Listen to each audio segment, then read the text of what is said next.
You are welcome to One Touch Professional School. Today we're going to continue our discussions on Introduction to Management Accounting. We've already looked at our Chapter 1 and Chapter 2. Today our concentration is going to be on Chapter 3, which is Cost Segregation and Estimation. Cost Segregation and Estimation. Good. What are we expected to know at the end of this chapter? 1, we must know what is meant by cost segregation. And 2, we must have an appreciation of the various methods for segregating semi-variable costs. And finally, we will look at other approaches to cost estimation.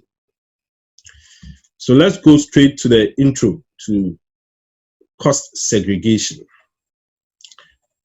Now, when managers have identified a semi-variable cost, they will need to know how much of it is fixed and how much is variable. It is only when this have been determined that management will be able to estimate the cost to be incurred at relevant activity levels. Past records of cost and the associated activity levels are usually used to carry out the analysis. Now, there are techniques available to split total cost of a business or part of a business into fixed costs and variable costs. And that is what is known as cost segregation. So when we talk about cost segregation, we are looking at the separation of an entity's costs into fixed and variable elements. Good.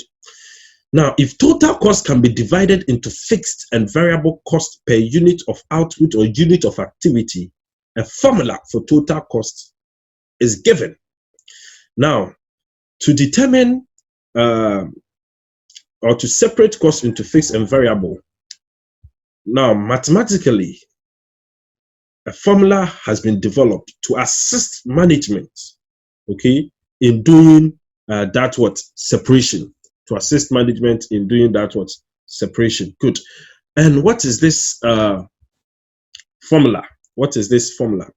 Now, it is given as an equation of a straight line. That is y.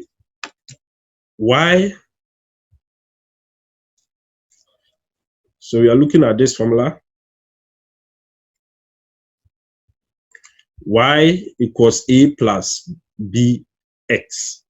Y is equals to A plus B x. Good.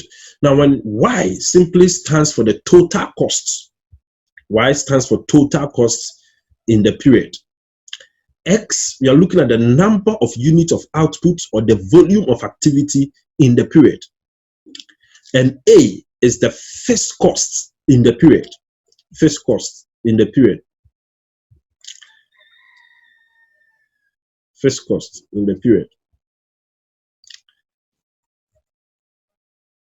Then B represent the variable cost per unit of output or unit of activity. So once you have this formula and a set of data is given, now from the data and with the use of the line, the equation of a line, okay, which is termed as the cost function, we will be able to separate whatever cost that is semi-variable in nature into its fixed and variable elements. Good.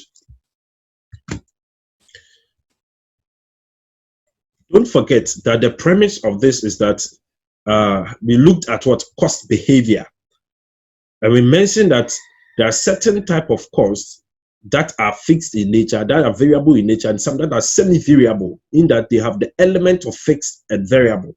Okay, and so management is looking at, okay, if they are faced with a cost that is semi-variable in nature, how do they separate it into its component parts? That is how come this topic, okay, came about, because as far as we are in business, we may be confronted with some of these costs, but we need to separate them so that in making decision we will be able to focus on focus and manage and control those costs. Okay, good,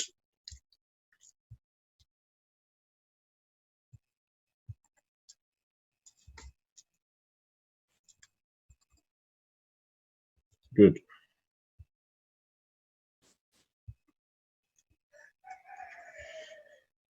All right, so now let's look at methods of analyzing semi-variable costs. Now, there are four most common methods of analyzing semi-variable costs into its components. Okay, there are four common methods. These are the scatter graph method, the account analysis method, the high and low method, and the least squares method of regression analysis.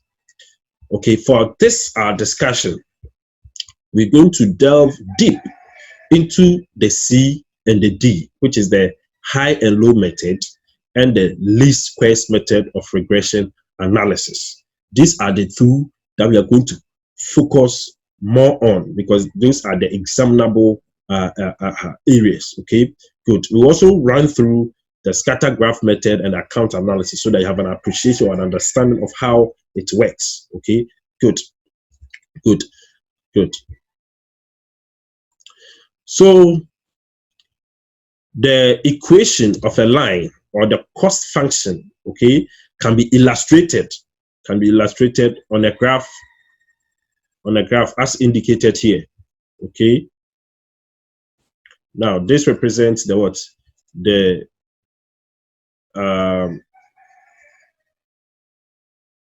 good.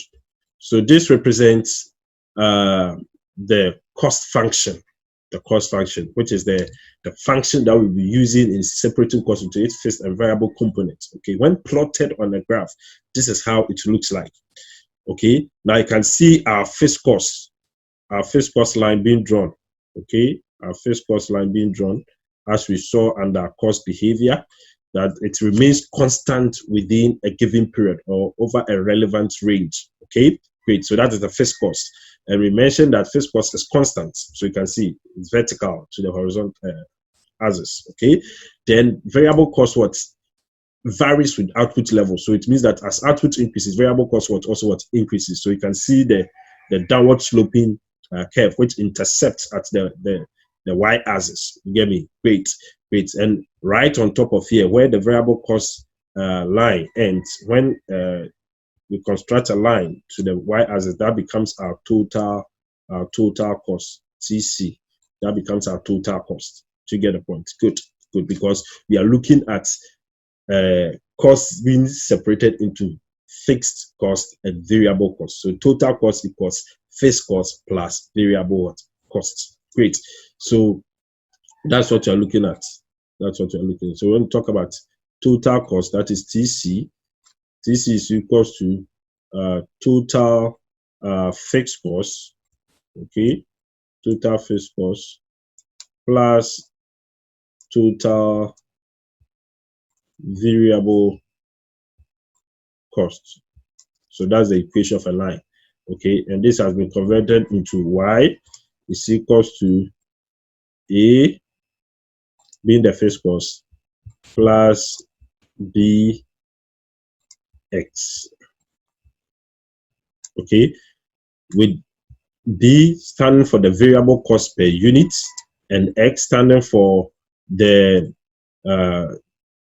unit or number of units within a period or the quantity of goods produced. You get me? And A is our fixed cost. A is our fixed cost. Okay, good. So this is what has been written mathematically in this form. All right, good.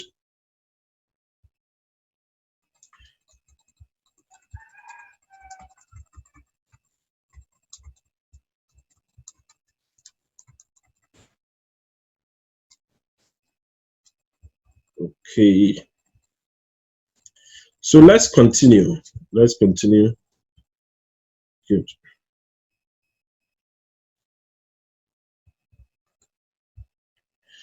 So the total linear cost function, or the linear total cost function, can be used to estimate the total cost associated with different levels of activities, and this is known as cost estimation. So cost estimation looks at estimating the total cost associated with different levels of what? Activity. Great, great. So now let's look at the first method, that is the scatter graph method of analyzing semi-variable costs into its fixed and variable components.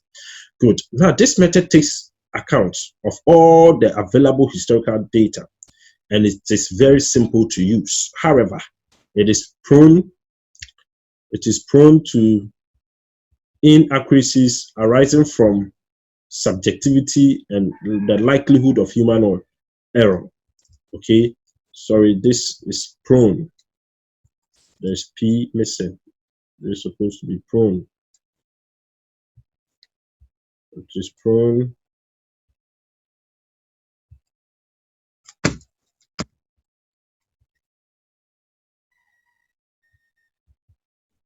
It is prone to inaccuracies arising from subjectivity and the likelihood of human error.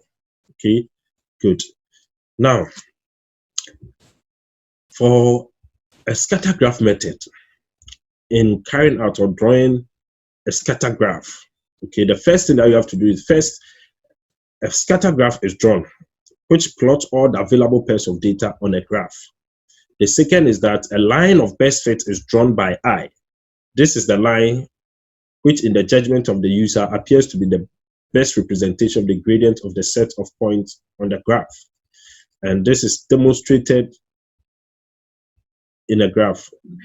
Okay, good. So this is the scatter graph.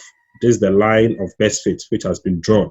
Okay, so you'll be given information on costs and you'll be given information on output levels. And based on that, you plot each unit against its cost. Okay, good. When you are done, then you need to draw a line of best fit between, so as has been indicated here, the line is drawn, okay, in between the lines. Okay, good. So that's the line of best fit.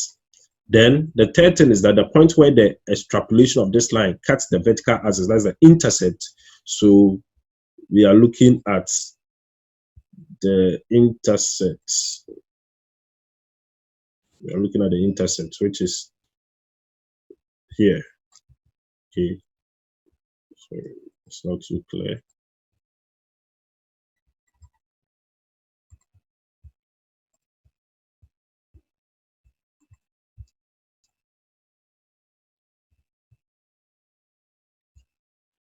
So we're looking at this point. We're looking at the point 200. Okay, we're looking at this point. Good. Where the line cuts. Okay, so where the line cuts the vertical axis, that the intercept, is then read off as the total fixed cost element. So you can see this is the total fixed cost at point 200. At point 200, that becomes our total cost function. Okay, or the total cost. Okay,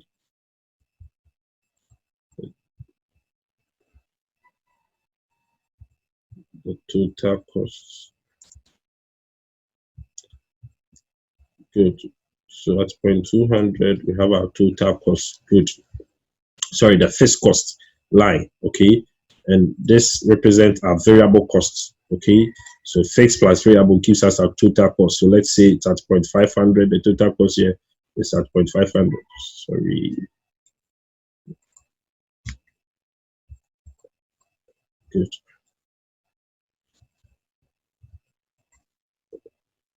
So we are looking at total cost here. Great, great, great. Our beginning. Good. So where the line of extrapolation cuts the vertical axis, that is our fixed cost. Okay. The variable cost per unit is given by the gradient of the line, which is this. We are talking about this line. We're talking about this line, which is the straight line which passes through the plotted figures. Okay. Good. Good. Good. Good.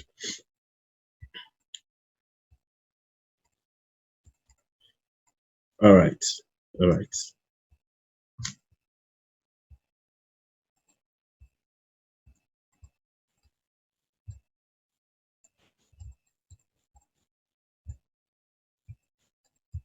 Okay. Okay. So from the figure, the fixed cost contained within the set of data is judged to be 200.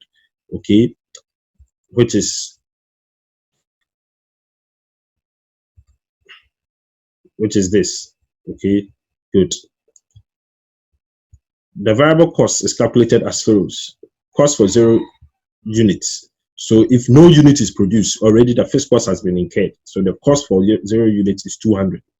Now, the total cost or cost for units, okay, total cost for the units 160, that is what, 500. Okay, so if you want to determine the variable cost, you need to find the difference between the total cost, which is 500, and 200, and then find the difference between output levels, okay, 160 and 0. Okay, good. And the difference gives us 2 cedi per unit, and that is what is termed as the variable cost per unit. Okay, great. Good. Now, cost estimation using the scatter graph. Now, the linear cost function equation, that is y equals a plus bx, can be constructed from the line of best fit.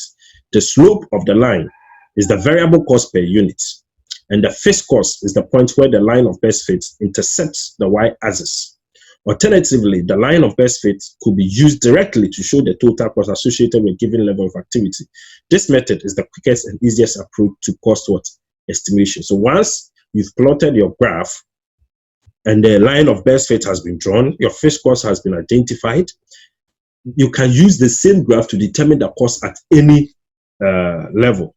Okay, so for example, if you are picking this, okay, if you are picking this graph and want to determine, say, cost at output level, say 80, okay, the only thing you have to do is you have to draw a line from the 80 through to the line of best fit, okay, and then identify its associated cost. Okay, okay, great. So at cost, say 120, what's the cost at 120? So you need to plot your graph. You need to plot your graph.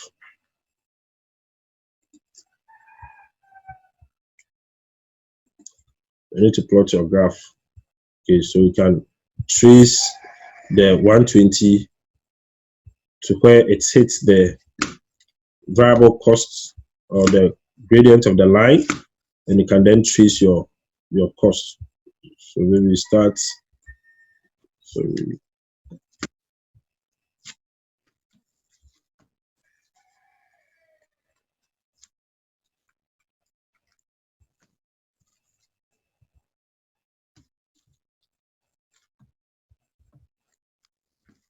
you come here. Sorry.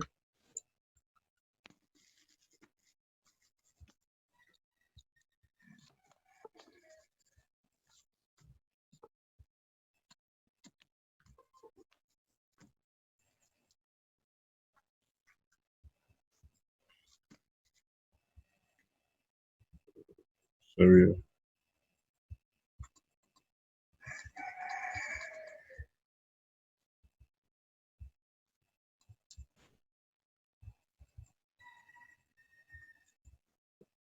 Great.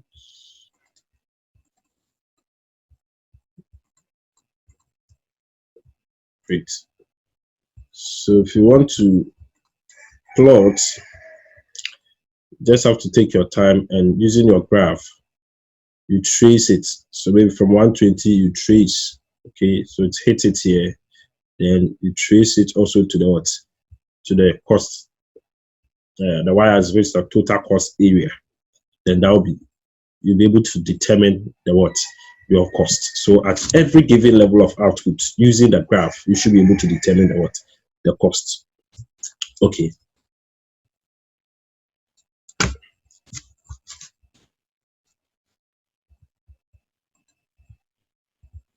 Okay. Now let's look at some limitations associated with the scatter graph method. Now we are saying drawing the line of best fit can be quite subjective. Because it is based on just looking at it, the graph, having plotted the areas, and you would then draw the line. So there's no indication that, okay, this is where the line should pass. It's based on your best judgment. Okay, good. Then they might indicate a relationship where there is none. Okay, the scatter graph method may bring out a relationship where indeed there is no relationship between the variables that we're talking about. And 3, it can just show relationship between only 2 variables at a time. But the issue and the study might be more complex. So here we are just looking at data, 2 sets of data, that is information on cost and information on output or unit of activity. What if there are more variables to be factored? We are saying that scatter graph method cannot be used. Good. Then it might lead to incorrect conclusions if there are only few data points available on, or the data is atypical for some reason. All right, so these are some of the limitations. Okay, these are some of the limitations. Sorry, these are some of the limitations of the scatter graph method. Now let's look at the high and low. The high and low method of segregating costs into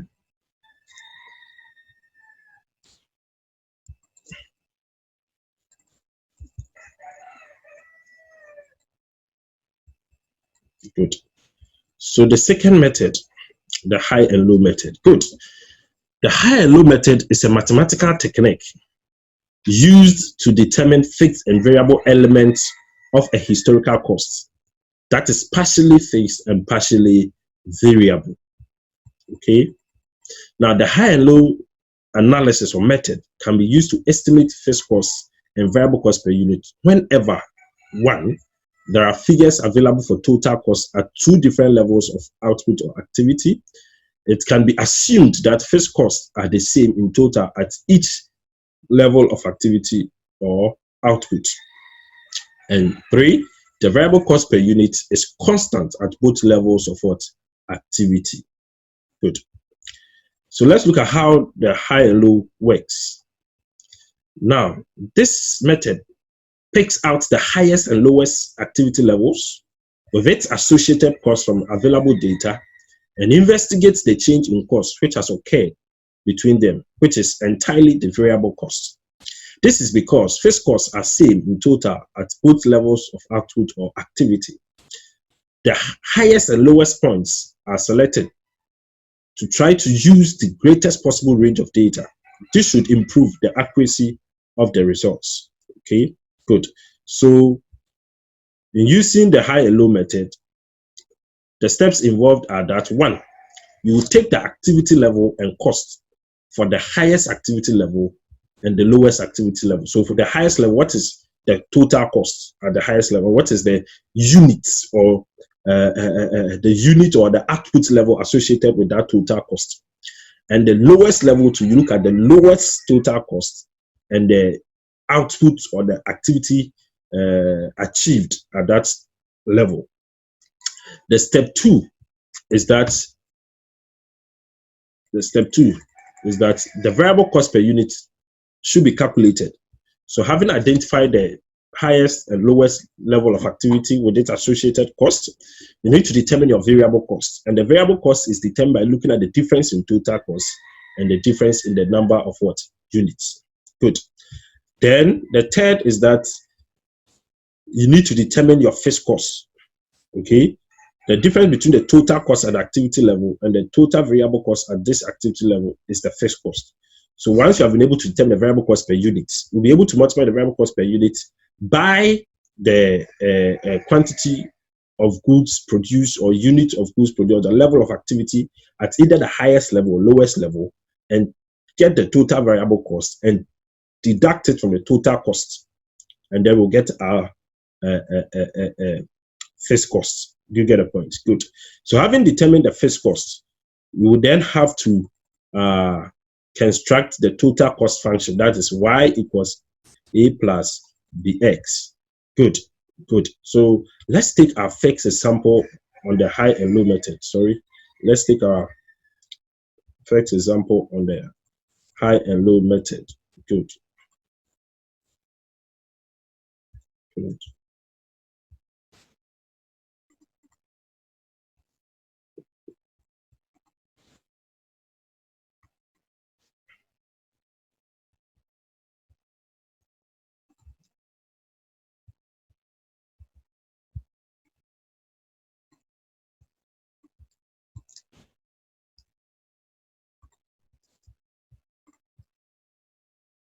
Okay, okay.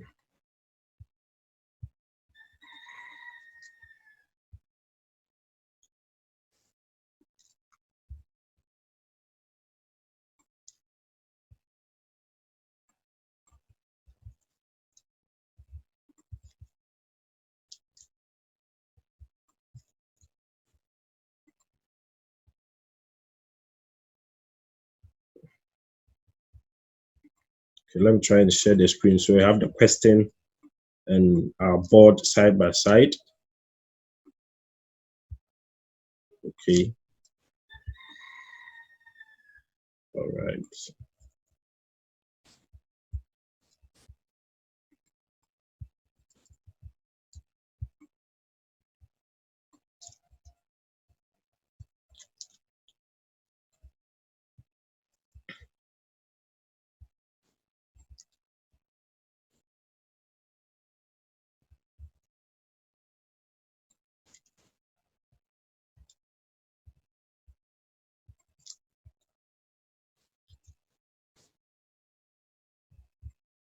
Okay, all right. So let's go through our first question and see how we're going to go about it. Okay, so we have a company has recorded the following costs in the past months of operation. So you have the months, you have the production unit, and the total cost required. Using the high and low method, determine the variable cost per unit. B, determine the fixed cost, and C, construct the total cost what function. Okay, so let's look at how. So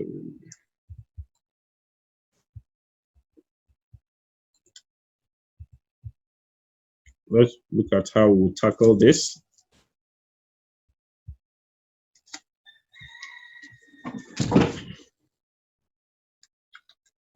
Let's look at how we're going to tackle this.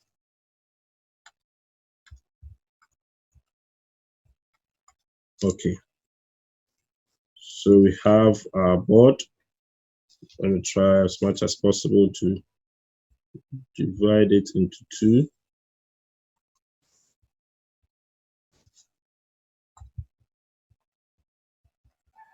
Good.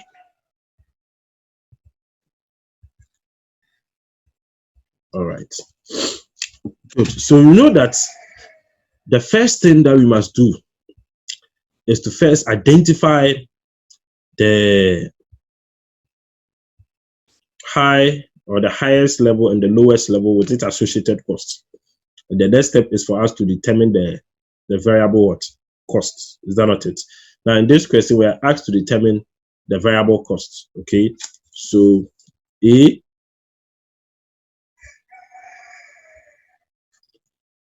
going to look at the determination of variable costs.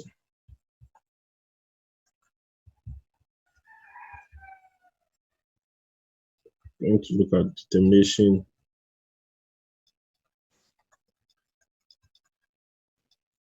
of variable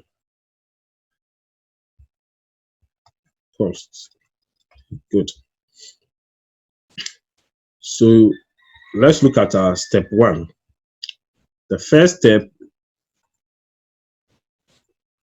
is identifying the highest and lowest level. So from the question, from the question,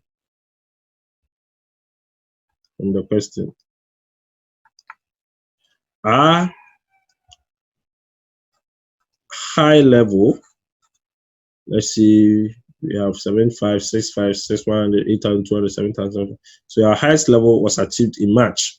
Okay, so let's look at the outputs and let's look at the total cost.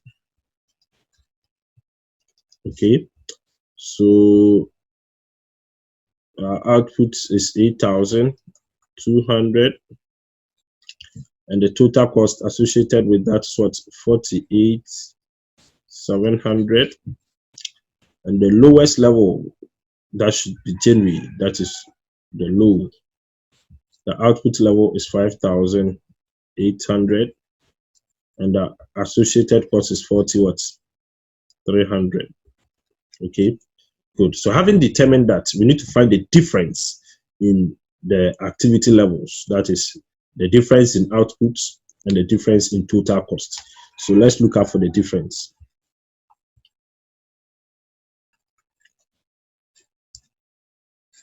So this is my calculator. So we have 8,200 minus 5,800. That gives us 2,400. That gives us 2,400. And in cost, we have 48,700 minus 4,300. And that also gives us 8,400. Okay, good. 8,400. So now, our variable cost per unit. Variable cost. So variable cost per unit is giving us difference in total cost over difference in activity level. Good. So this is equals to 8,400 all over 2,400. So 8,000 divided by 2,400, that gives us 3.5 per unit. Good. 3.5 Ghana cedis per unit. Good. All right. Now the next thing is for us to determine the fixed cost. The fixed cost. Okay. Good. Now to determine the fixed cost, we shouldn't forget that. Let me come here. That is P. Determination of fixed cost.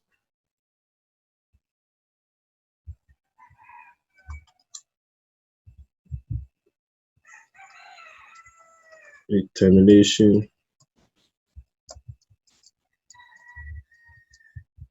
of fixed costs. Okay. Good. Now we know that the cost function is giving us y is equals to a plus bx, right? Good. So now to determine the fixed cost, we did mention that you need to pick any one of the two levels, either the high or the low, right? And substitute the variable cost into the equation, because now we have the variable cost per unit. And when we take the high level, we know the total cost associated. So y at the total cost is 48,700. We have x, which is the number of what units or the volume of activity or the level of activity, we know. And we also have the variable cost per unit. So we are looking for what? A, right? So we know that for this, where y is equals to what? Total cost. Okay, A equals the what? The fixed cost. B equals the what? The variable cost per unit. and X represents the what? The level of what? Activity, the level of activity. Good. So given this, now we know why. So using the high level, the high level, we have Y, which is 48,700 is equals to A plus 3.5 into brackets. The output level at the highest level is what? 8,200. Great. So 48,700 is equals to A plus now 3.5 times 8,200. That gives us 28,700. Therefore, A, which is the first cost, is equals to 48,700 minus 28,700. And A is equals to 20,000. So you have 20,000 Ghana cedi.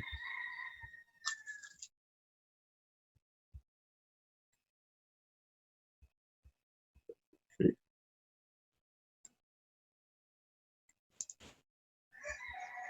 Good.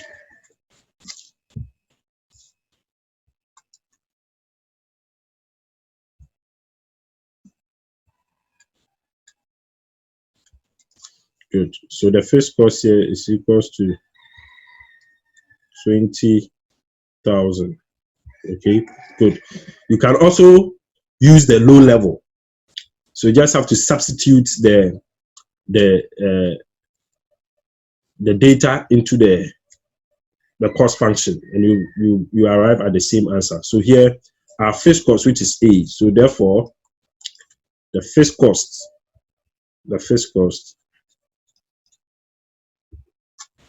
sorry, the first cost, the fixed cost is 20,000 Ghana cedis. Good. All right. Good. So the next thing is for us to construct the total cost what function. Okay, the total cost function. Good.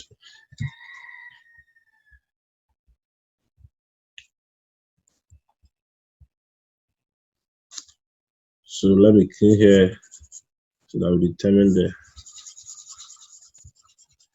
total cost function.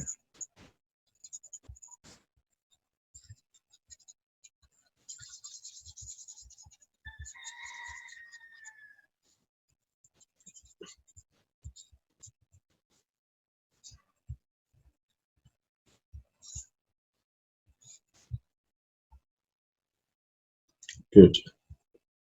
All right.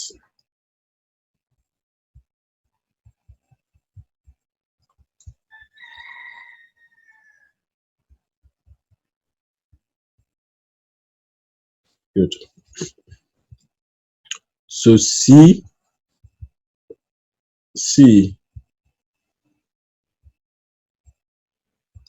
we are looking at the total cost function.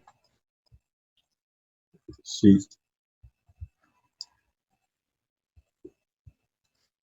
the total cost function. Okay, that is giving us Y equals A plus BX. Okay, so here Y, which is the total cost, is equals to A, the first cost, which is 20,000, plus B, which is 3.5x. Okay, so these are total cost what function. This becomes our total cost function. Okay, great. Now let's look at using the low method to determine the first cost. Will we also arrive at a first cost of 20? Good. So I just want to illustrate it to you so that you know that when determining the first cost, you can choose to use any of the levels, either the high or the low. In solving this question, we use the high. So let me illustrate using the low. Okay, good. So here, we still use our total cost function. So at the lowest level, which is output level 5,800, the total cost was 4,300. So I say 4,300, which the total cost is equals to A, which I don't know, plus the variable cost per unit into bracket the level of activity, which is 5,800. Good.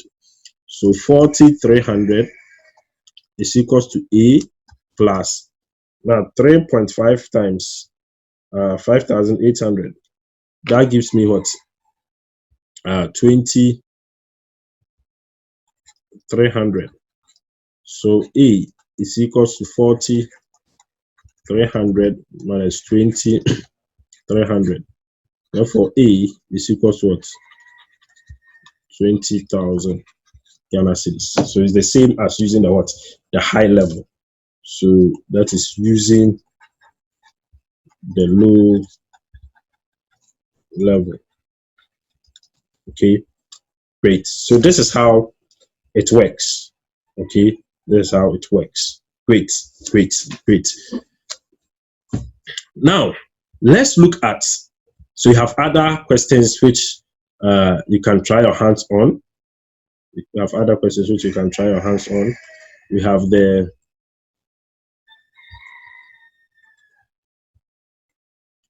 I've given you other questions to try your hands on. Okay.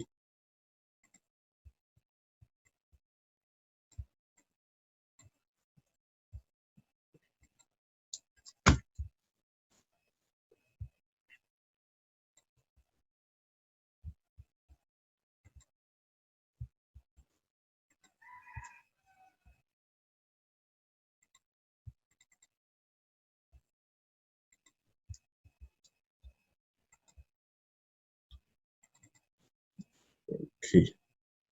So let's continue. We have solved our first question. You have three more questions which you can try your hands on. So now let's look at high and low analysis. High and low analysis when there is a step change in fixed cost. High and low analysis when there is a step change in fixed cost. Now, there are instances where fixed cost might change. That is, there will be a step change in fixed cost. Now, when that happens, how do we tackle the question? Okay, when that happens, how do we tackle the question? Good. Now, this method can also be used when there is a step increase in fixed cost between the low and the high activity levels, provided that the amount of the step increase in fixed cost is known. If the step increase in fixed cost is given in currency value, the total cost of the high or low activity level should be adjusted by the amount of increase so that the total cost for high and low amounts use the same fixed cost figure. After this adjustment, the difference between the high and low cost is solely due to variable costs. The variable costs can be identified and cost functions constructed for each of the step. Okay, so here when there's a step increase in fixed cost, you are saying that we follow the same method as we learned earlier. What you have to do is to adjust the total cost of either the high or low method. Okay, good. Good. So let's look at the steps that we will use in determining or separating costs into fixed and variable components using when there's a step increase. Now, the first thing is to take the activity level and cost for the highest activity level, the lowest activity level, as we learned earlier. The key thing here is the step 2. Make an adjustment for the step in fixed costs. How do we make that adjustment?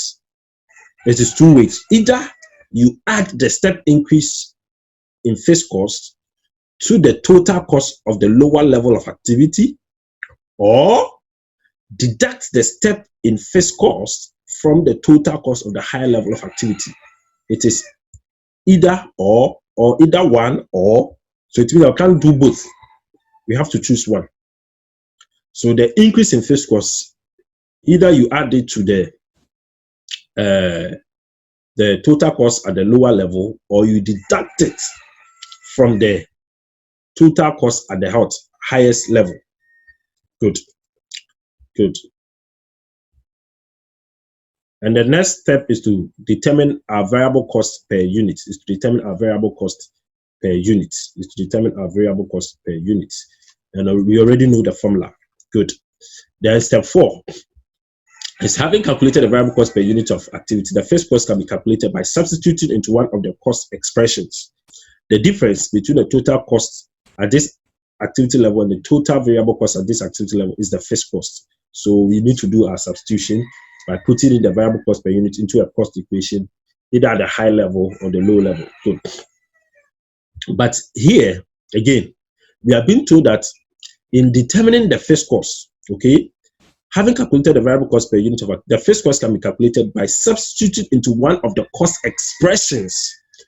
An emphasis has been given, use the unadjusted pair, okay, because we will adjust the total cost by either adding the step increase in first cost to the lower level, or we deduct it from the first cost. So whichever you adjust, that is not the one you will use in determining your first cost. You have to use the unadjusted pair. Good, good. Then finally, you construct your total cost function of the unadjusted level. You construct the total cost function of the unadjusted level. Okay. And finally, you construct the total cost function for the adjusted level by reversing the adjustment to its first cost. Good, good, good. So let's pick a question quickly. Let's pick a question from this.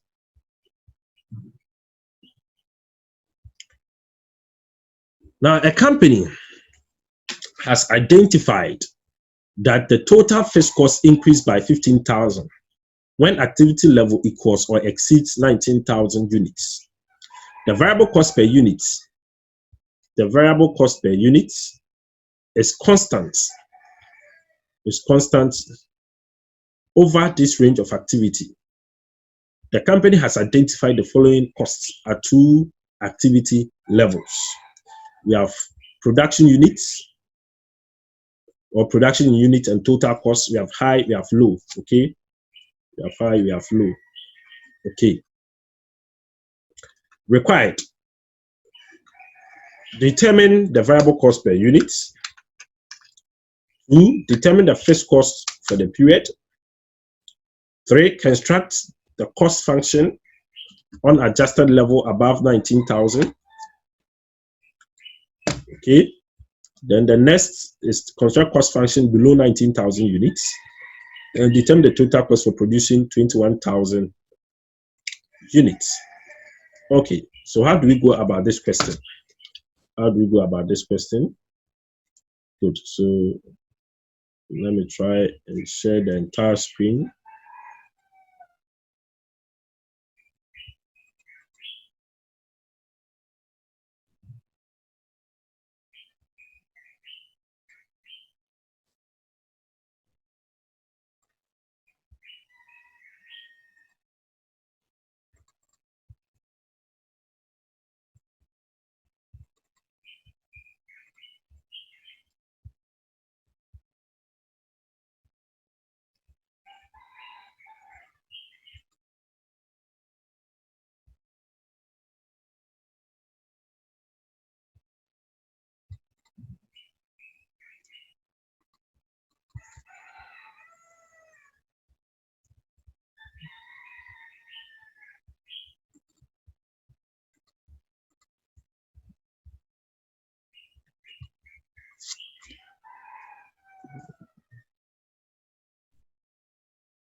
Okay.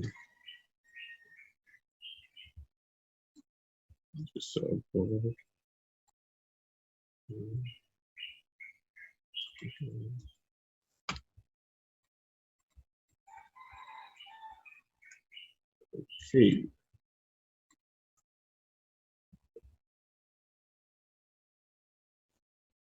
great.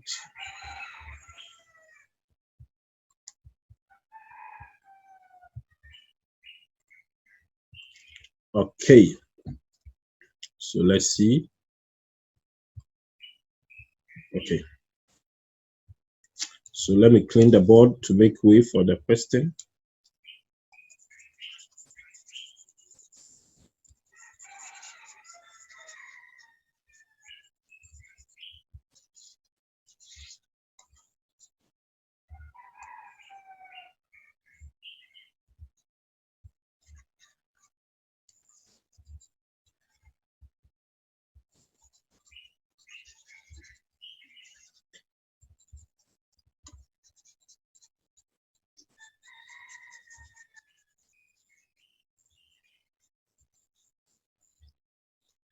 Okay, okay. So let's look at the question.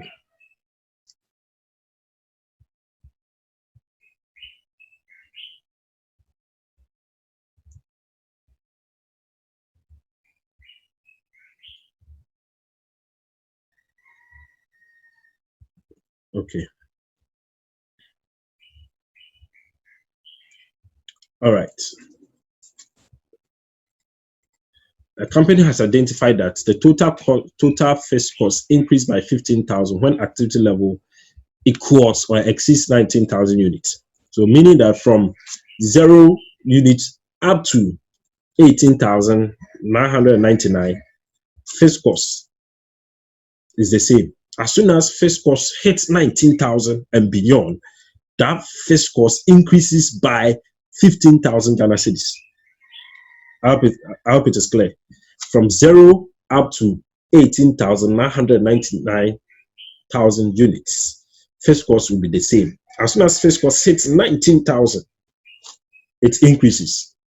So it says that the company has identified the total fixed cost increased by 15 when activity level equals or exceeds 19,000 units. The variable cost per unit is constant over this range of activity. The company has identified the following costs at two activity levels.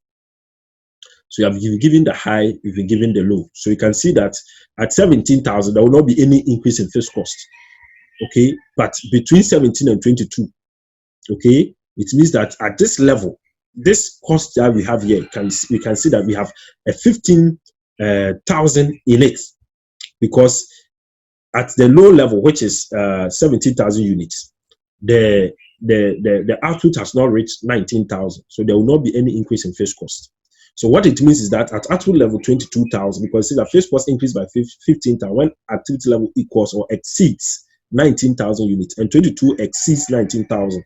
So we can see that this total cost of 195,000 includes the step increase in fixed cost. Okay, but you cannot say same about the low level, because the low level, the output is 17,000. That is not up to 19. Do you get a point? Good. So how do we do that? Now we shouldn't forget that here we have to identify the high and low level. The next thing for us to do is to adjust for the step increase in fixed cost. All right. Then we can find the difference between the two levels and determine our variable cost thereafter. Okay, good.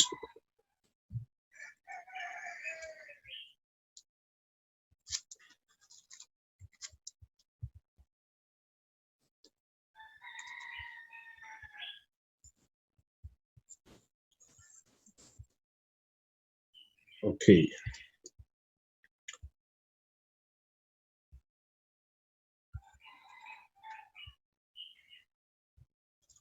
So let's look at the question. Okay.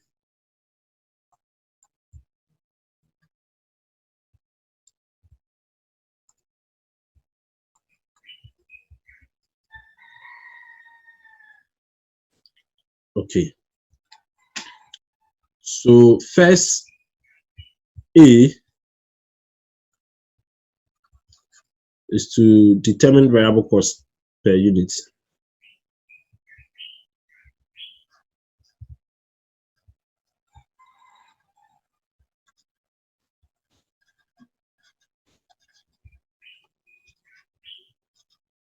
Okay, so we have our high of the production unit, production in units. We have the total cost. Good. So here we have the high and low level already. So which one do we use? How do we adjust the fixed cost? Do we deduct it from the high level or do we add it to the low level? Okay. Now I'll suggest that we add it to the low level. Okay, good. So in that case, our total units is 22,000. The total cost is 195,000. Then the low level, the output. So let me add the cost here. So we'll have 165,000 plus 15,000. Okay, good. But sorry.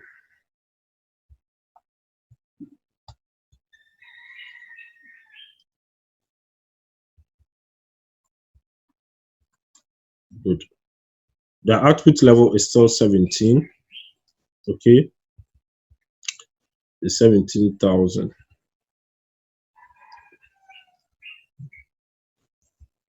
17,000. 17,000. So the cost now becomes 165 plus 15. Okay, and that gives us what? 165,000 plus 15.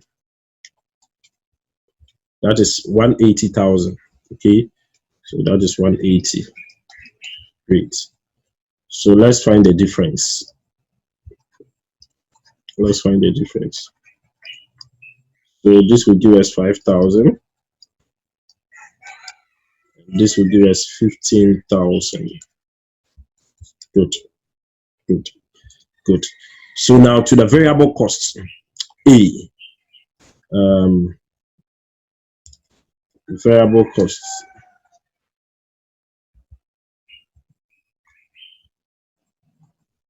The variable costs.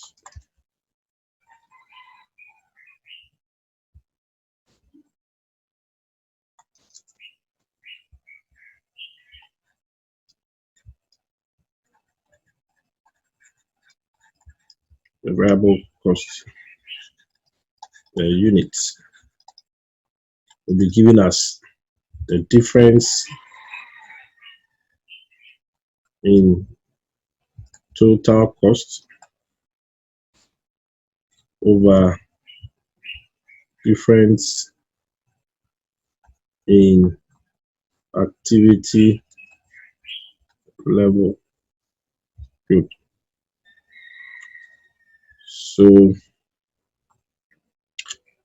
that is equals to 15,000 divided by 5,000. So that gives us 15 divided by 5. That gives us what? 3 Ghana cedis per unit. All right. So our variable cost per unit, which is B, which is 3. We got 3 cedis per unit. Okay, good. When I mention B, it means that I'm referring to the total cost function, which is y equals A plus BX. So it is B, which is the variable cost that we have determined. Okay. The next thing is for us to determine the fixed cost for the period. The fixed cost for the period. Okay, good. And we're told that, let's go through our lecture notes quickly up there. When there's a step change in fixed cost, okay, Step 4 says that having calculated the variable cost per unit of activity, the fixed cost can be calculated by substituting into one of the cost expressions. Use the unadjusted pair. The difference between the total costs at this activity level and the total variable cost at this activity level is the fixed cost. Good. Good. So here you can see that for this pair, high and low, we adjusted the low. And now in determining the fixed cost, we say we should use the unadjusted pair. So we are going to use the high level. Okay, good, good.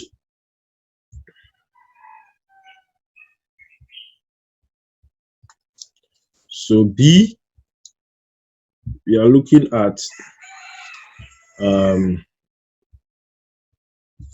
the question says the fixed cost, right? Fixed cost, determination of fixed cost.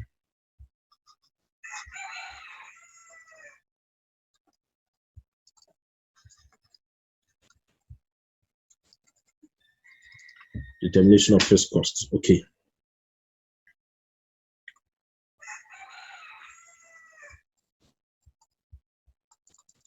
Good. Okay, so using the high level, using the high level, we have y equals a plus bx. Okay, so the high level, the total cost is 95,000 is equals to a, which we are about to find. Variable cost per unit is 3, and at the high level, the total unit is 22,000. Okay, so we have 195,000 is equals to a plus 3 times 22,000 gives us 66. Okay, 66. Therefore, A is equals to 195 minus 66. Okay, so we have A is equals to 195 minus 66. That gives us 129,000 Ghana cedis. 129,000 Ghana cedis. Okay. Okay. Good. So that is for B. Okay. Therefore, the fixed cost is 129,000 Ghana cedis. Good. The C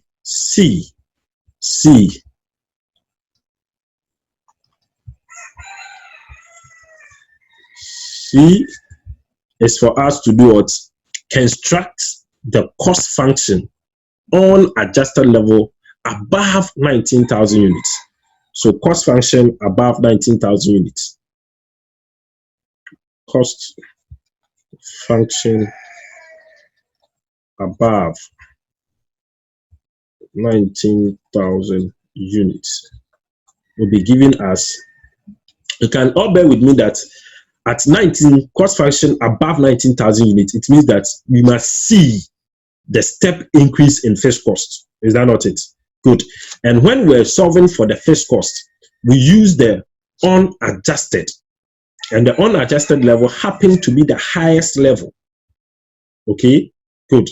So if you are looking at the cost function at the unadjusted level, the unadjusted level here is the same as the highest level, which has the step increase in fixed cost. The total cost of 195 has the fixed cost in it. Okay, so it means that the fixed cost obtained of 129,000, okay, includes the 15,000 because we use 22,000 units, and the 22,000 units is above 19. Okay, because when when units produced is equal to 19,000 or more, that is where the fixed cost will increase by what? 15,000. So if you have found the fixed cost using the highest level, which is 22,000, it means that the fixed cost so obtained includes this step increase in fixed cost of 15,000. Okay? So if you look at the cost function above 19,000 units, then our cost function will be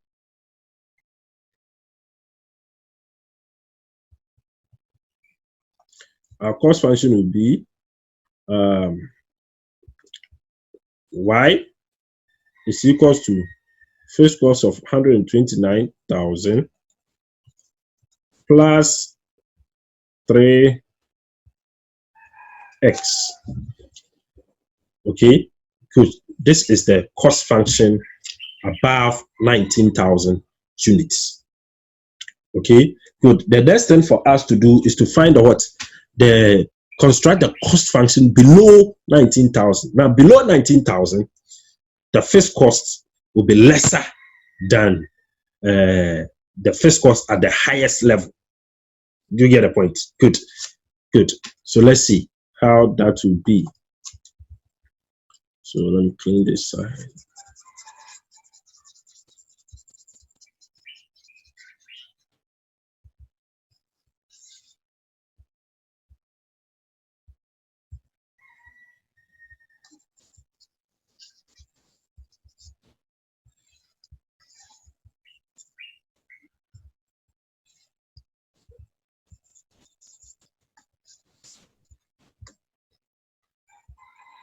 Good.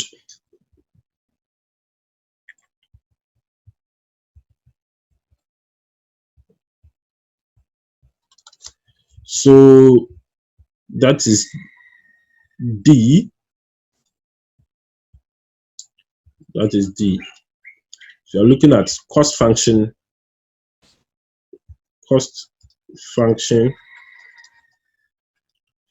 below 19,000 units. Good.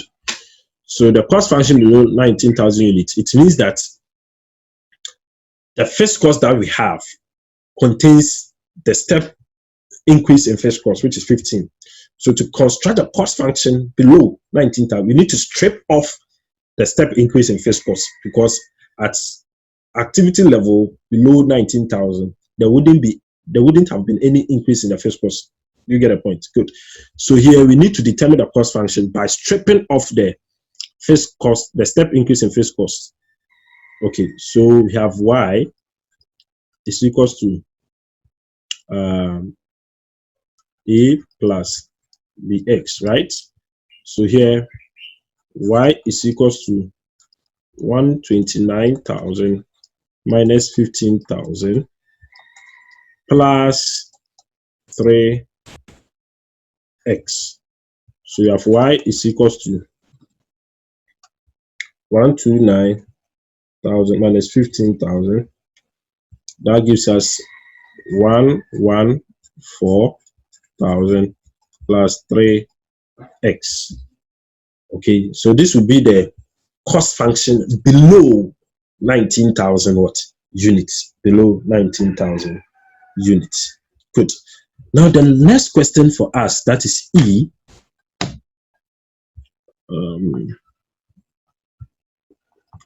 E, we are to determine total cost for producing. So total cost for producing 21,000 units.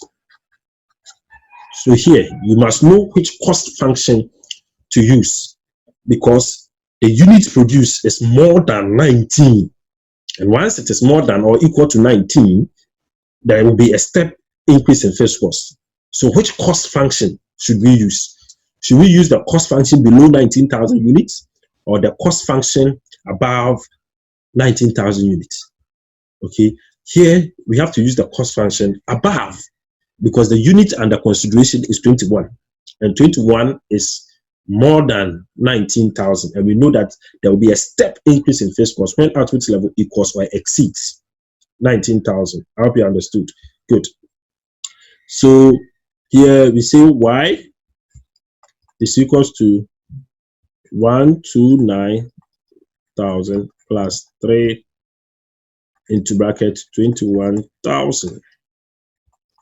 Okay, so we have 129 plus 3 times 21. That gives us 63. Therefore, y is equals to 192,000. Great. This becomes the total cost. Okay, the total cost for producing 21,000 units. For producing 21,000 units. All right. All right. So this is how to go about your computation when there's a step increase in fixed costs. Okay, good, good. Let's continue. Let's continue.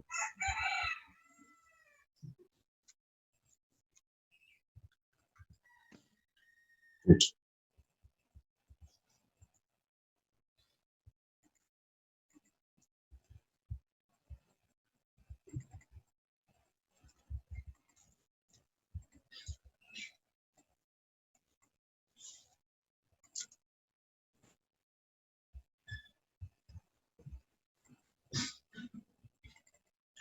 good, good. So you have another question. You can try your hands on it. You can try your hands on it. Now let's look at when the step increase in fixed cost is given as a percentage amount. How does that affect the computation as a percentage amount? How does that affect the computation?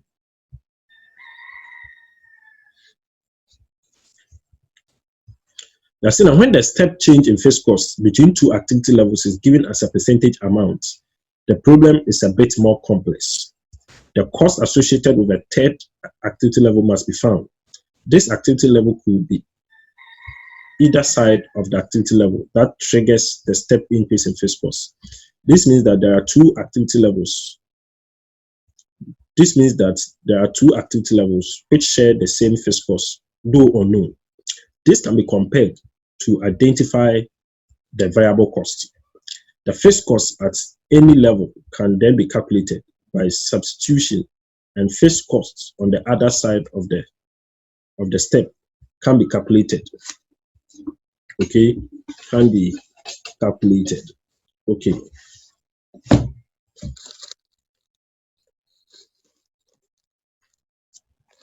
good, good.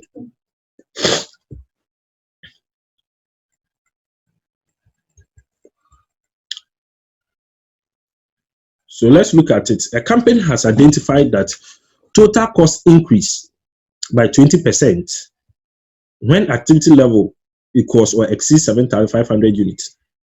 The variable cost per unit is constant over this range of activity. The, the company has identified the following costs at three activity levels. At three activity levels. So we have high, middle, low. Required, determine the variable cost per unit, determine the fixed cost for the period, construct the cost function, and construct the cost function below 19,000 units. Okay, so we have 11, we have 8, we have 5, and 8 associated costs. Okay, down we are told that the fixed cost increased by 20%, or total cost increased by 20% when activity level equals or exceeds. When activity level equals or exceeds. Okay, here a company has identified that the total should be total fixed cost. Okay, total fixed cost increased by 20% when activity level equals or exceeds 7,500 units. Okay, so here we need to identify the two pair that the increase will occur. The two pair. So you can see that from here. Okay, all right, let me share the screen again, the entire screen.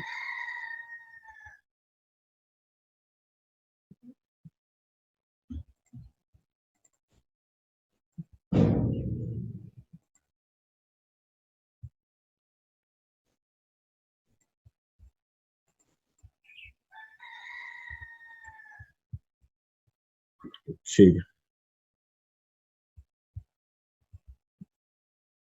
all right, fine.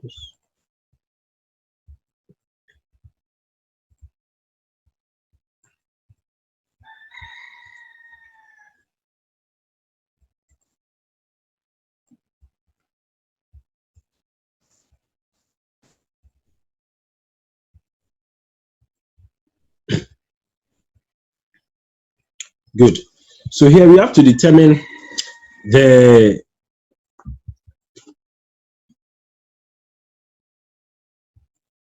activity levels. You say that fixed cost increased by 20 when activity level equals or exceeds 7,500 units. Okay, good.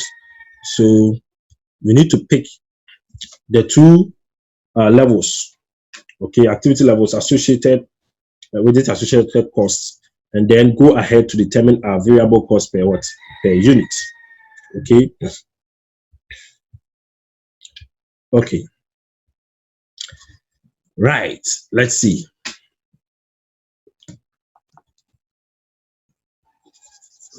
It's about to go for.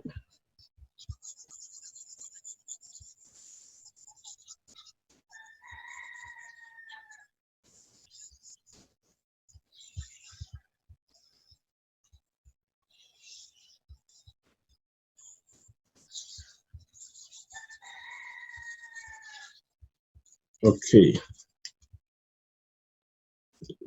From here. Okay.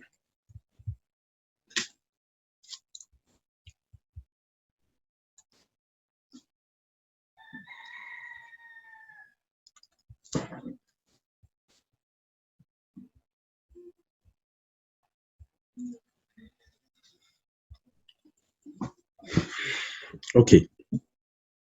So A is for us to determine the variable cost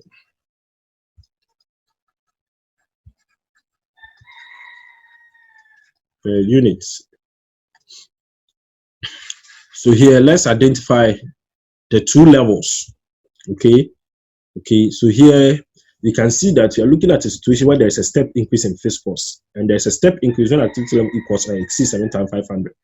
So it means that between 8 and 11, that is where the analysis could be carried out, because it is that level that there's a step increase in fixed costs. Do you get the point?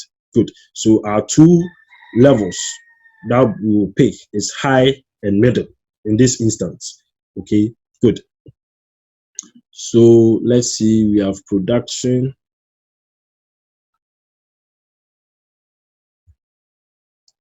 units, we have our total costs. Okay, let's see this. Okay, so we have high, which is 11,000, the total cost of 276. Okay, and we have the low, which is 8,000. We have 240. Good. So let's find the difference. So we have 3,000,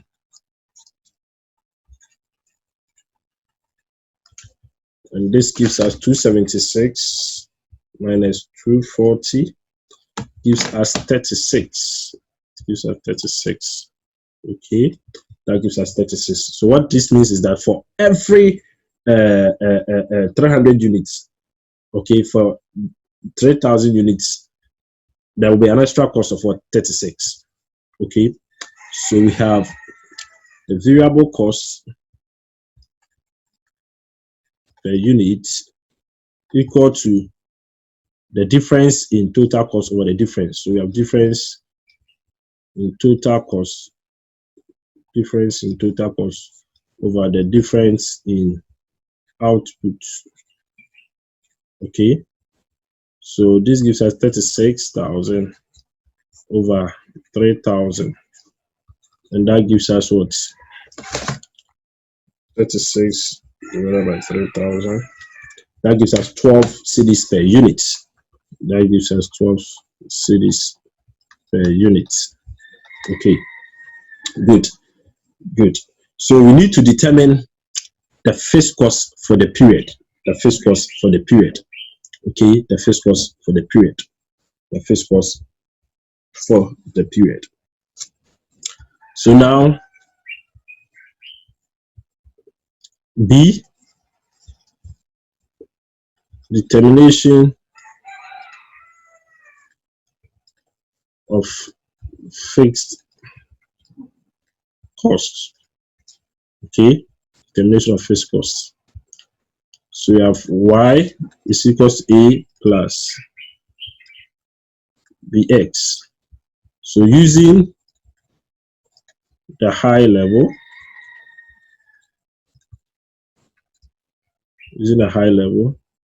we have 276,000 is equals to a plus 12 into brackets 11,000 units.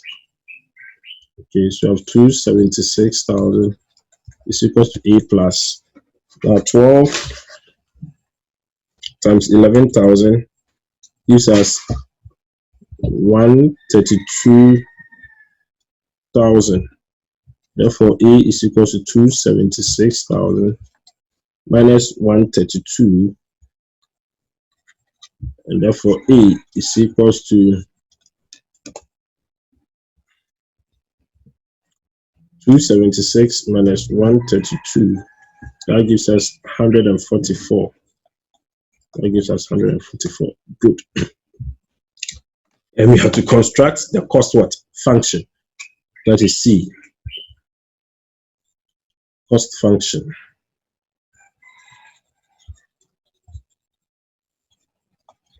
Good. So the cost function is y is equals to, now we know A, which is 144,000 plus variable cost of 12x. So the cost function becomes y equals 144,000 plus 12x plus 12x. Good. Good. And again, now we have to construct the cost function below. Sorry.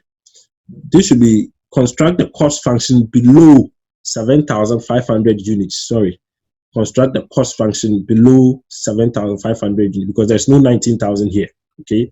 So construct the total cost function below 7,500 units because we said that the fixed cost increased by 20% when activity level exceeds 7,500 units. So now construct the cost function, all right, below 7,500 units. So kindly make this correction. Okay, good. All right, so let's see how the cost function will look like.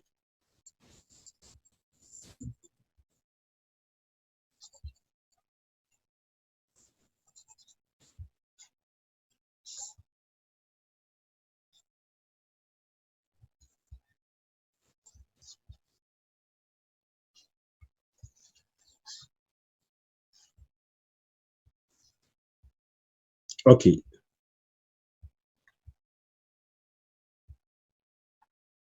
So note well, we are looking at D, construct the cost function below 7,500 units and not 19. So D, take note of it. Construct the cost function below 7,500 units. Good. And we know that the fixed cost increases when activity level equals or exceeds 7,500 units. Now, if you look at the levels that we used 8,000 and 11,000. Okay. Now, what it means is that at that levels, the fixed cost was high, or the fixed cost there could be equated to 120%. Because if you assume that within a given activity range, the fixed cost is 100%. But when the activity level is exceeded, fixed cost is going to increase by 20%. And between 8,000 units and 11,000 units, they have exceeded 7,500. Okay, so it means that the fixed cost there would have increased by 20%, making it 120. Okay, so now if you have to construct a cost function below 7,500 units, all that you need to do is to strip off the 20% in the fixed cost. So here we will have y is equals to a plus px. Let me quote it. So now here we have y is equals to the fixed cost is 144,000 And this 144,000 has the increase in fixed cost, the 20% increase, because the activity level which we use in determining this fixed cost is 11,000. Okay, at 11,000, fixed cost would have increased by 20. So if you are now looking at fixed cost is below 7,500, it means that we have to strip off the fixed cost. So this becomes 100 over 120, okay, plus 12x, plus 12x, okay. So we get y is equals to 100 divided by 120 times 144. That gives us what? 120,000 plus 12x, plus 12x. Okay, good. So this becomes our cost function below 7,500 units. So kindly take note of this. It should be 7,500 units and not 19,000. Good, good, good. So this is the cost function below 7,500 units. All right, all right. Now let's look at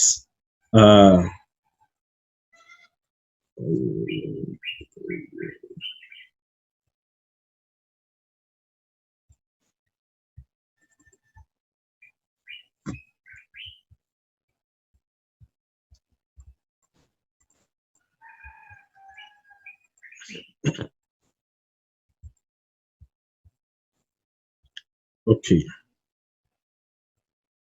So let's continue our discussions. Now let's look at high and low analysis when there's a change in variable cost per unit. When there's a change in variable cost per unit. When there's a change in variable cost per unit. Now high and low analysis can also be used when there is a change in variable cost per unit between the high and low levels of activity. The same approach is needed as for a step change in fixed cost as described above. When the change in variable cost per unit is given as a percentage amount, a third in between estimate of cost should be used, and the variable cost per unit will be same for the in between activity level and either the high or low activity level. High and low analysis may be applied to the two costs and activity levels for which unit variable costs are same to obtain an estimate for the variable cost per unit and the total fixed cost at these activity levels. The variable cost per unit at the third activity level can be calculated, making a suitable adjustment for a percentage change. So let's see. High and low when there's a step change in variable cost. Okay. So you have XYZ Limited has identified total fixed costs. The XYZ has identified that total fixed costs are constant over all levels of activity, but there is a 10% reduction in variable cost per unit above 24,000 units of activity. This reduction applies to all units of activity, not just the additional units above 24,000 units. So we have these activity levels. Okay. So you have to determine the variable cost per unit. They determine the fixed cost for the period, construct the cost function, and construct cost function below 24,000 units. Okay, good. So here, how do we go about it? Here we are talking about a change in variable cost. When there's a change in variable cost, and from this question, we are being told that there is a reduction, okay, in variable cost, okay, or yes, XYZ Limited has identified that total fixed costs are constant over all levels of activity, but there is a 10% reduction in the variable cost per unit above 24,000 units of activity. This reduction applies to all units of activity, not just additional units above 24,000. Okay, all right. So let's look at how this works out.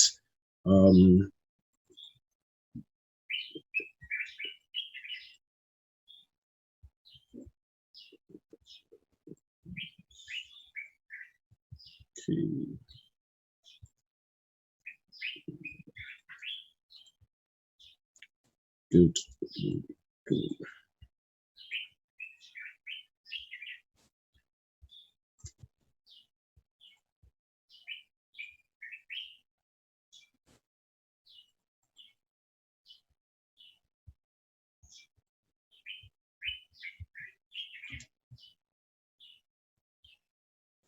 Okay.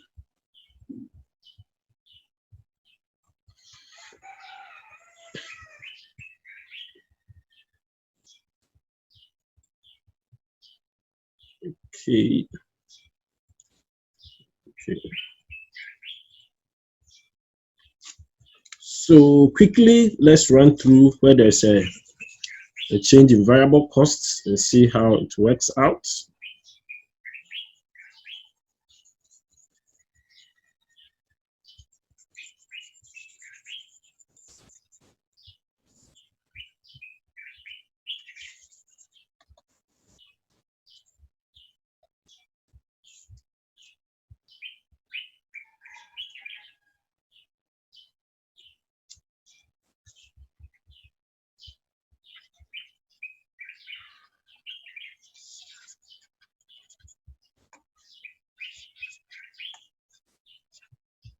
Okay.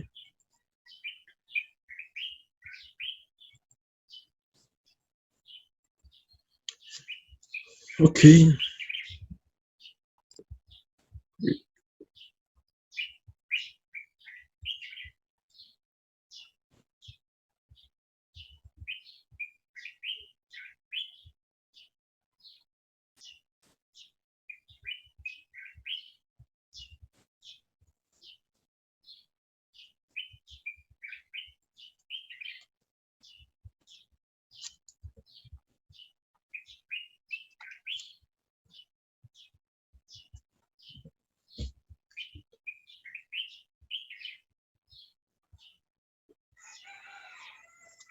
Okay. So first is for us to determine the variable cost. Okay. So variable cost per unit. Good. So here you have to identify those levels where there will be a change in variable cost and use them to determine variable cost per unit and fixed cost as well. Okay. So here, when activity level, when the activity level is above 24,000, that's when there will be a 10% reduction in variable costs. Okay. Good. So can use the middle and high. Okay, good, because 24 will contain in the 25. Okay, so above this level, that's where there will be a reduction in variable costs. Good. So we have our high production units of total cost. Let's see this of 30,000 of 356 in the middle, which is 25,000. We have 320,000. So the difference here is 5,000. The difference here, 356 minus 320, that is 36. Okay, that's 36. Okay, so our variable cost per unit is giving us difference in total costs with a difference in output.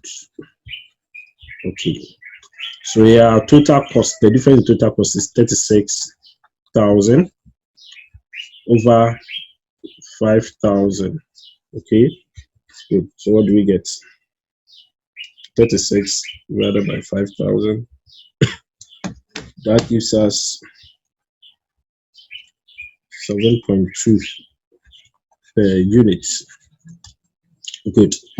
And we have to determine the fixed cost for the period. We have to determine the fixed cost for the period. So by determining the fixed cost, you can use any, either the high or the low. Okay, so let me say using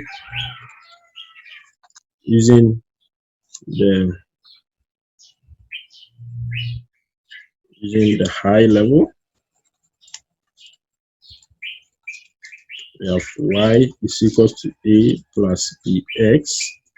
So know y is the total cost, which is 356,000, is equals to a plus 7.2 x. So let me continue from here. So I have 356 is equals to a plus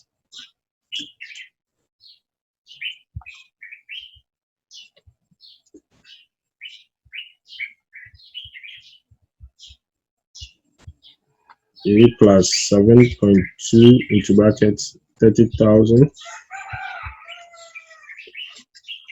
So we have 356,000 is equals to a plus 7.2 times 30. That gives us 216. Okay, so we have a is equals to 356,000 minus 216,000.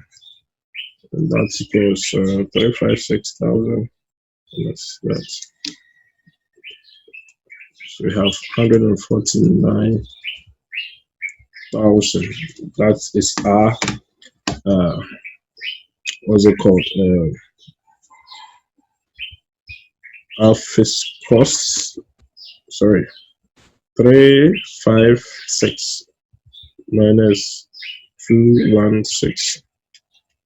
Is it one? Sorry, it's 140. So 140 instead.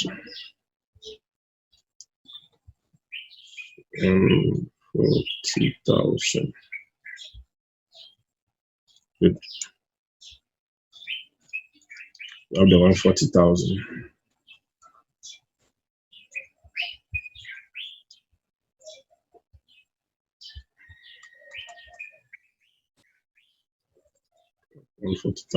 Okay. Okay.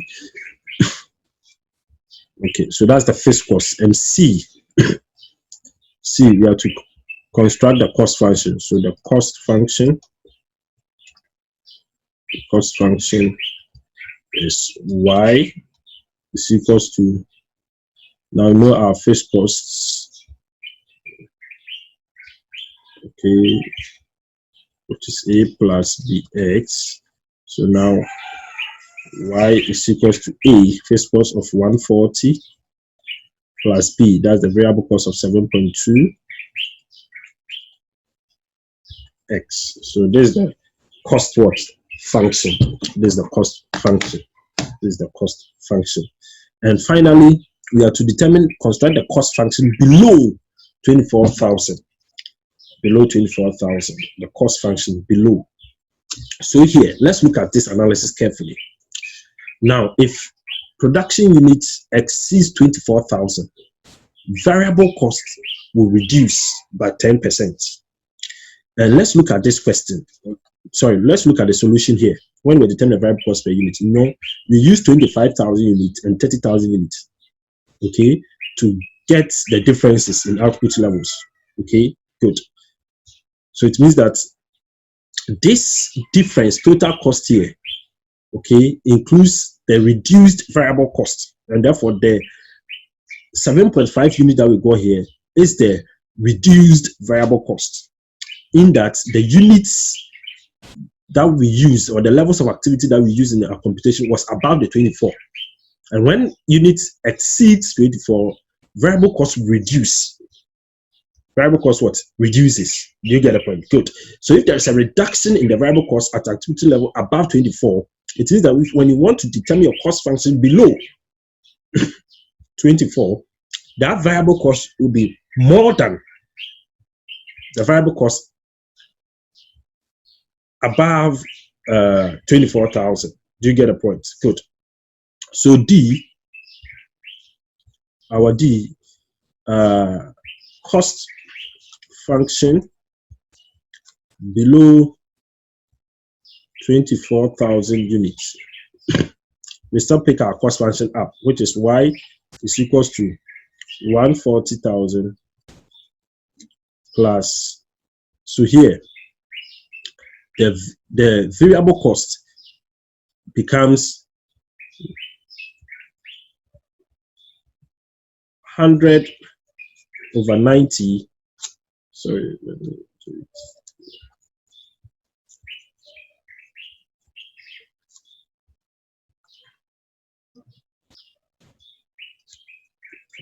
So that becomes y is equals to 140,000 plus into brackets 7.2 times 100 on 90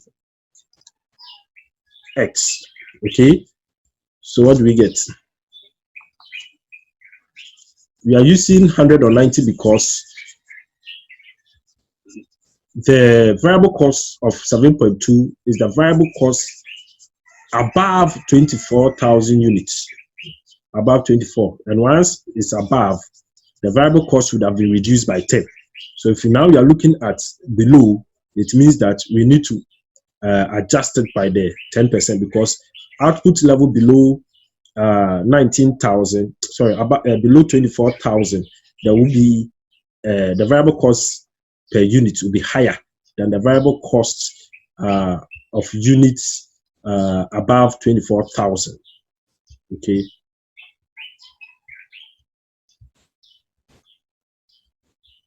Good. So we continue from here. So we get y is equals to 140,000 plus, so 100 divided by 90 times 7.2, that gives us 8. So we get 8x. So this is the cost function, okay, below 24,000 units, because when the unit is below 24, variable cost will be high. If the output is above, variable cost reduces by 10%. And by using 30,000 units and 25,000 units, obviously the variable cost there will be what lower because those output levels are above 24. But if the output levels are below 24, the variable cost will increase. I hope you are together. Great, great. So that is it. That is it. That is it. Good. Now let's look at let's continue.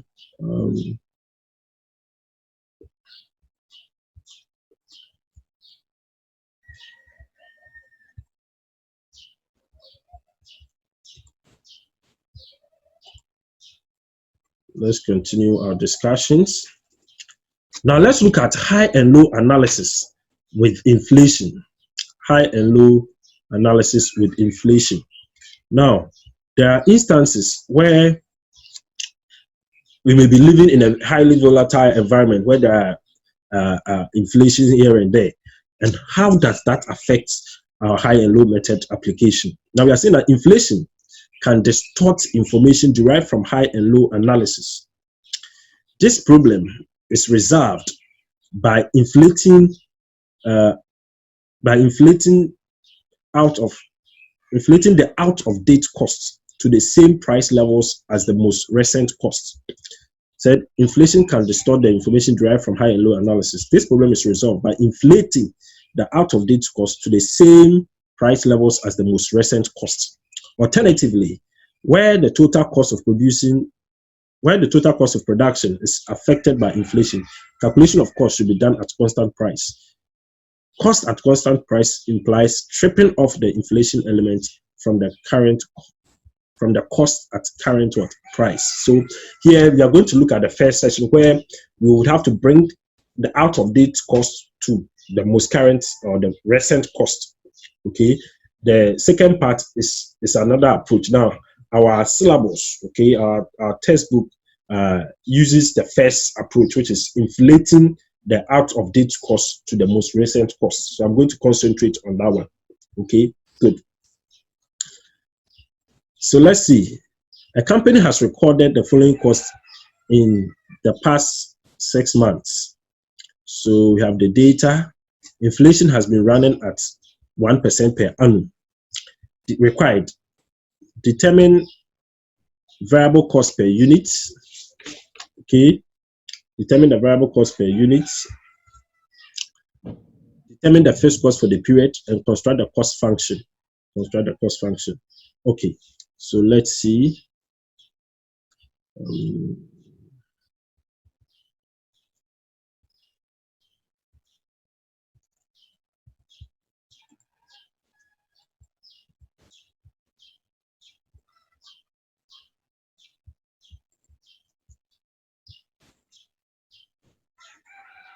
So where there's inflation, all that we have to do is that we have to bring all the costs to the same level. We must inflate all the costs to make sure that all the costs that we are using are most recent costs. Okay, so if there was any cost that was incurred earlier, which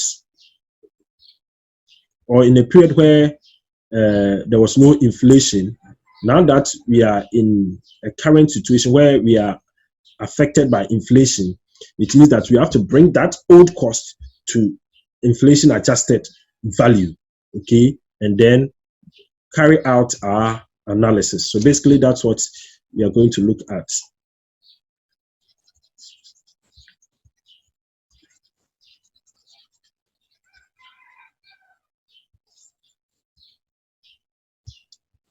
Okay, so let's see.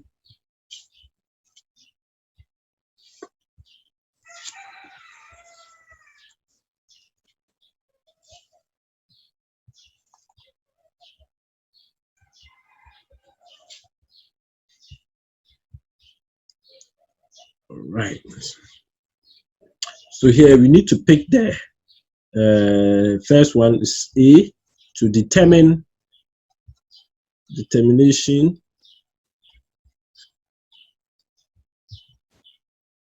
of variable cost per unit. Okay, good. So still our application of the high and low still works. So here we have to pick the high level and the low level. So let me see. So we have let me see here. We have to change the method a bit. So we have high, we have low. So let me pick the total cost first. Total cost at high level. So the high level is 82,000, 8,200. The total cost is 48,700, right? And then the lowest level is January, where we have total cost of 40,300. Then we have to bring the inflation adjusted figure. So inflation index. We have the inflation index. Okay, we have the inflation index. Then we get the inflation adjusted, right? Total cost. Get the total cost, which is adjusted. Okay, need more space here. Okay, then I have the production in units. Okay, good. So now we can see that we were told that inflation has been run at 1% per annum. Now we are in June. Okay, and the high and low method are in March and January. Okay, how far is January from June? So we have 1, 2, 3, 4, 5. So it means that we must adjust for inflation for what? 5 times for the low level. There's the January output. Okay, so the inflation adjustment is 1%. 1% divided by 100. 1% divided by 100 is what? 1 divided by 100 gives us 0.01 plus 1, which is 100. So we are adjusting. It means that we are increasing it by 1%. Do you get the point? 1% every year for 5 times. So we're going to get, because we are in March, sorry, we are in June, and January is 5 months away from June. So it means that you have to increase it 1% every month till we get to June. Do you get a point? So the index becomes 1.01 is to the power 5. And for the one in what's it called? March. Okay, we are in June. So how many? We are far away. 1, 2, 3. Okay, we are 3 months away. So that becomes 1.01 to the power 3. Because we need to bring this cost into the most current cost. Okay, good. We need to adjust them. Good. So 48, 1.01 to the power 3 times 48,700 gives us 50,176. Okay, the 1.01 to the power 3 times 4,300 gives us 41,521. Okay, let me see. 1.01 to the power 5.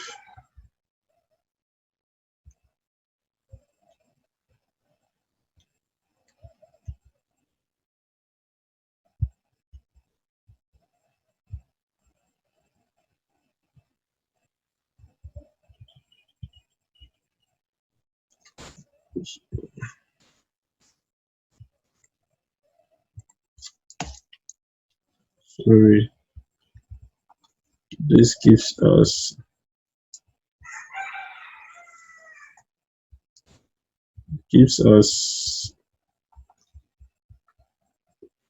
42,356 and 1.01 to the power 3 times 48,700.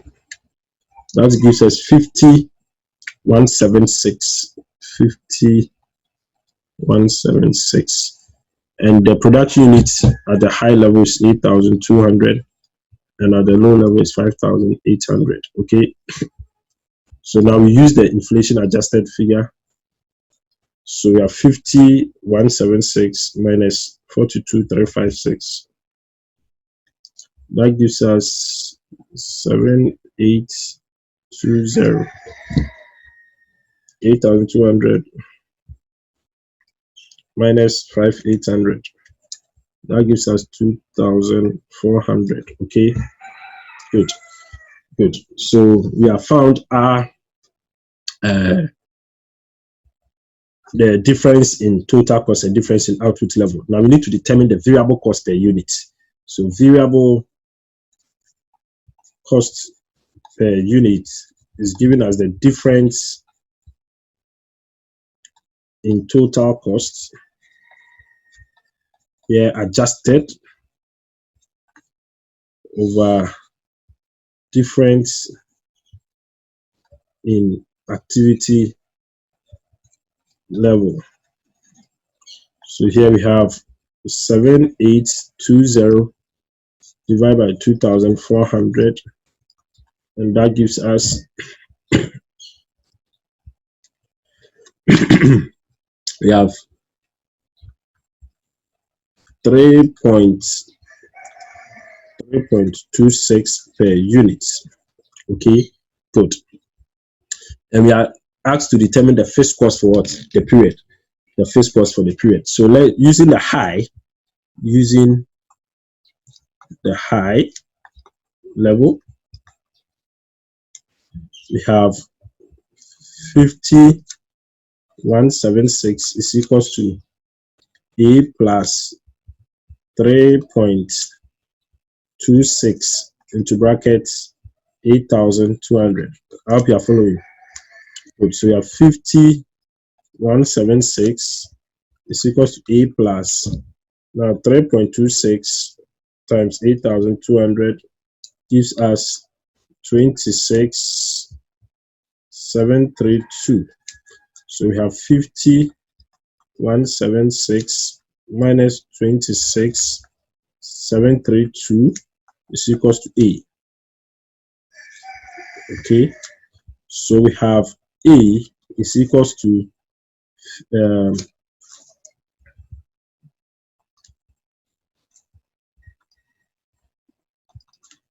A is equals to 50,176 minus, that gives us 23,444.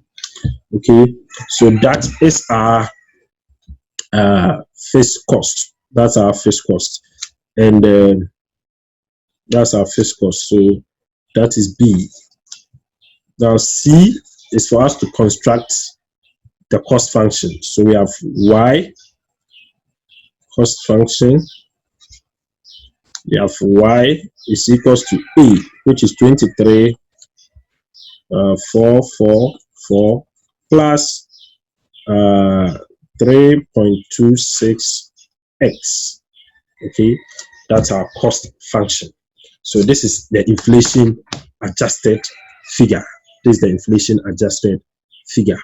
Okay, good. Now let's look at some advantages and disadvantages of the high and low method. Now, we are saying that the advantages of high and low method is that it is easy to use. It is easy to use. It is easy to use. And two, it is easy to understand. Throughout the illustration, you can see that it's pretty straightforward. Okay, good. Some of the limitations are that it relies on historical cost data. That is, prediction of future costs may not be reliable because we use past data. You can see that the organization has obtained data on this, and it is on that data that we are using. So it is more of what backward looking. It is not forward looking.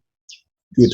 It assumes that the activity levels is the only factor affecting cost. Okay, so we say that we use the activity level as in the unit of production or the volume of activity. That is the only thing that drives cost. But we know that it is not only output levels that drive cost. Okay, so that's another limitation. And three, it uses only two values to predict costs, which is output and total cost. And finally, bulk discounts may be available at large quantities. Okay, good. So these are some of the limitations that are associated with the high and low method. Good. Now let's look at the linear regression analysis. The linear regression analysis. The linear regression analysis. Okay.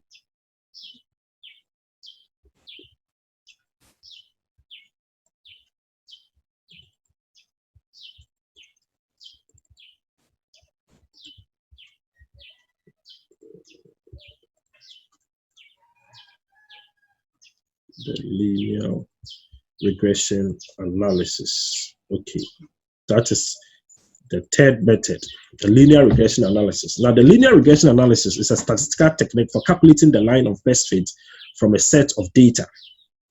So it also uses the same equation, which is y equals a plus bx. This technique can be used to estimate fixed cost and variable cost per unit from historical data for total cost. It is an alternative to the high and low method.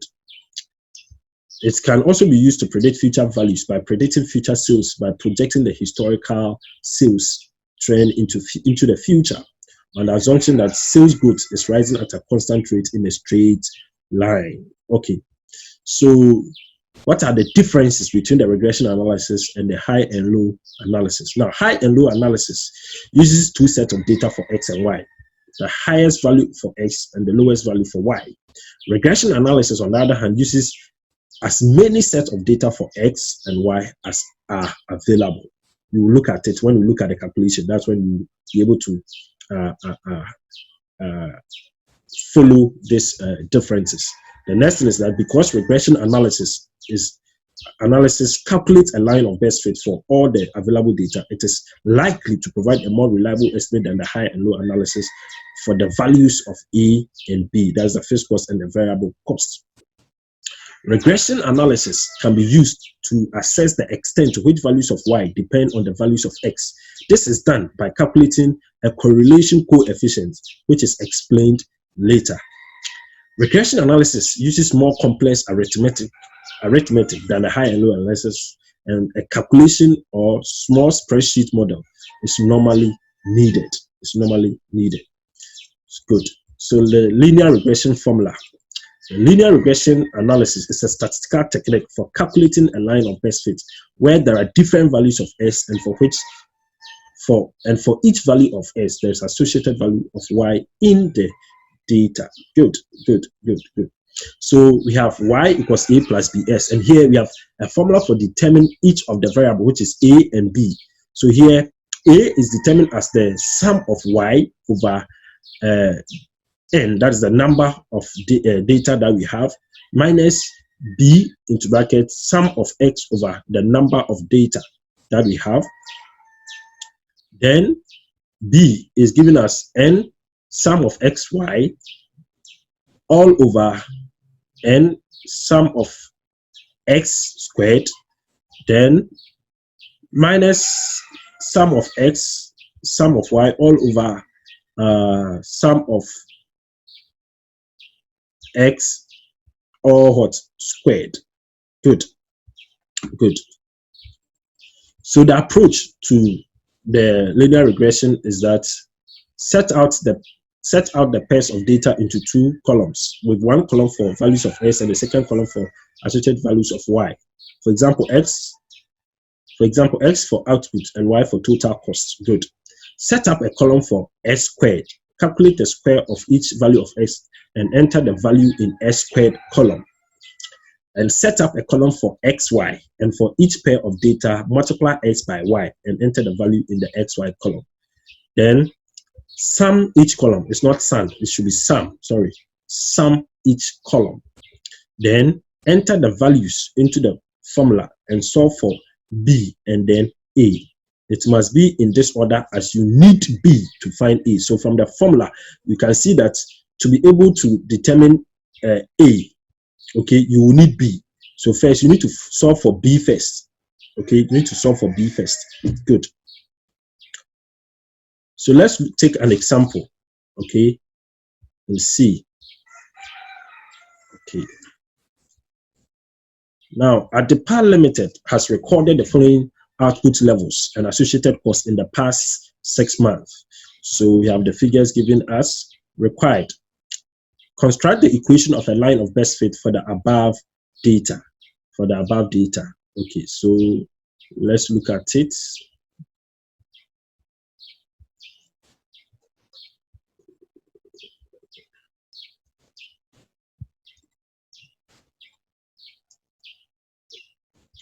Okay.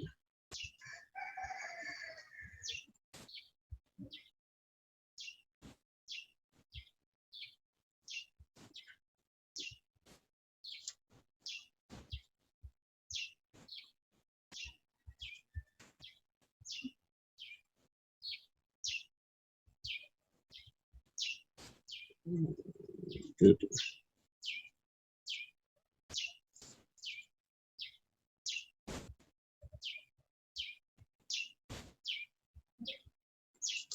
Okay.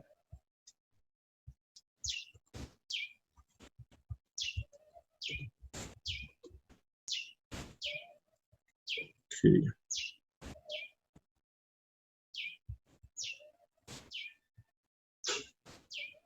All right, so this is the question that we are looking at.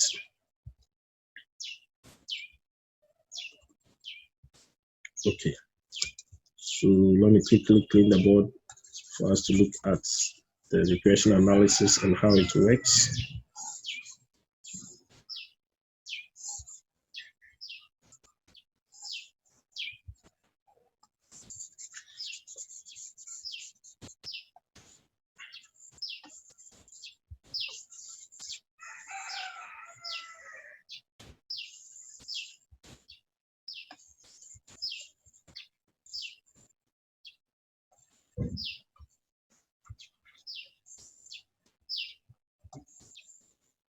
Okay, good. So here we have our data, and so we need to determine how to construct the line of best fits. Okay, so it's giving us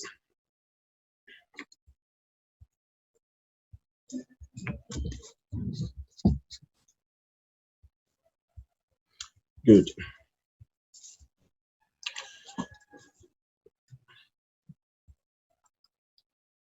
So,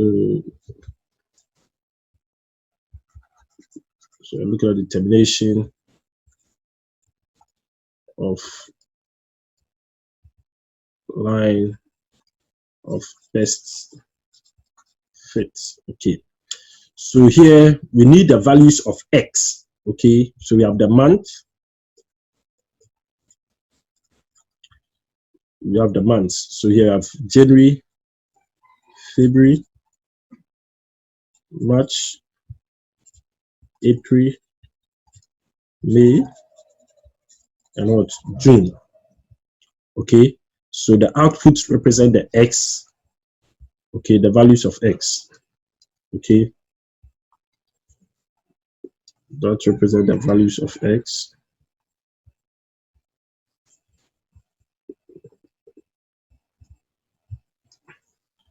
We have X values. We have Y values. Okay. Then we have S squared. Okay. Then we have the X, Y. Okay.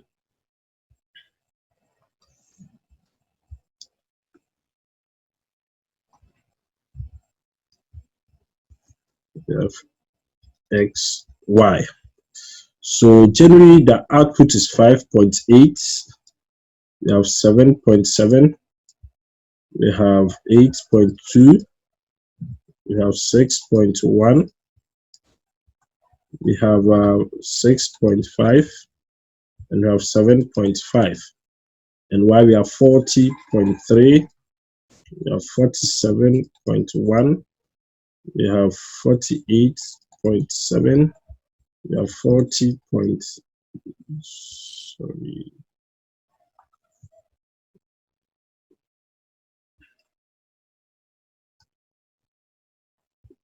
Okay. 48.7. We have 40.6. We have 44.5. We have 47.1. So S squared. So 5.8 squared. So 5.5 raised to the power of 2. That gives us 33.64. Then 7.7 to the power 2. That gives us 59.29. Then we have 8.2 to the power 2. That gives us 67.24. Then we have 6.1 to the power 2. That gives us 37.21. Then we have 6.5 to the power 2. That gives us 42.25. We have 7.5 to the power 2. That gives us 56.25. Okay. Then we find xy, that is x multiplied by y. Okay, so 5.8 times 40.3. Okay, so that gives us 233.74. Okay, then 7.7 times 47.1. That gives us 362.67. Okay, we have 8.2 times 48.7. That gives us 399.34. We have 6.1 times 40.6. That gives us 247.66. We have 6.5 times 44.5.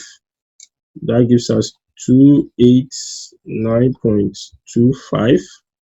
We have 7.5 times 47. 7.5 times 47.1. and that gives us 353.25. Okay, good. So now we have to sum each. Okay, so sigma.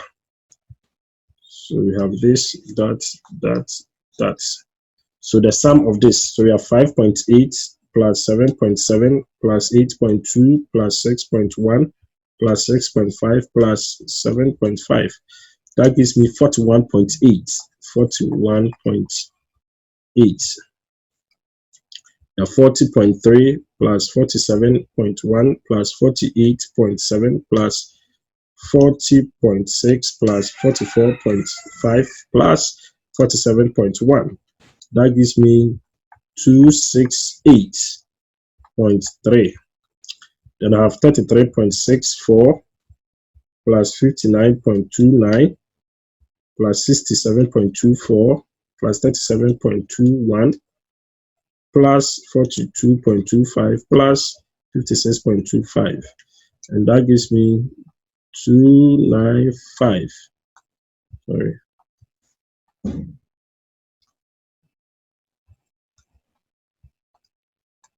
That gives me 295.88. And we have 233.7 for the xy, sum of xy, plus 362.67 plus 399.34 plus 247.66 plus 289.25 plus 353.25. And that gives me 1,885,991. Sorry, 1,885.91. Okay, so this is the data. So now we must find B. We must find B, and we know that B is giving us n sigma xy minus sigma x sigma y all over n sigma s squared minus sigma x all squared. Okay, good. And here refers to the number, okay, from our notes. Okay, good.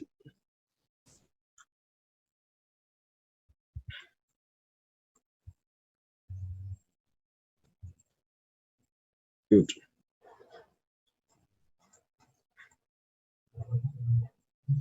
Okay. Okay, it's not been defined. Okay, so X stands for the output. So the number of data. So we have 1, 2, 3, 4, 5, 6. So you have 6. Okay, good. So to find for B, so B is equals to N, the number of data we have, that is 6, into bracket the sum of XY. XY gave us what? 1885.91 to bracket minus sum of X. Sum of X is 41.8. Then sum of Y is 268.3, right?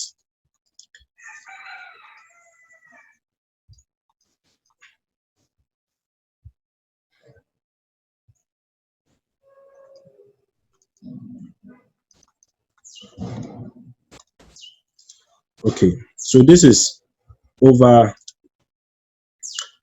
6.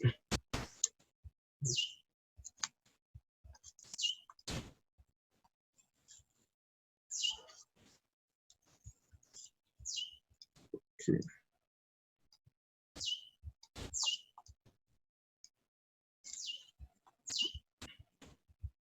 So this equals to 6 into bracket XY, which is 1885.91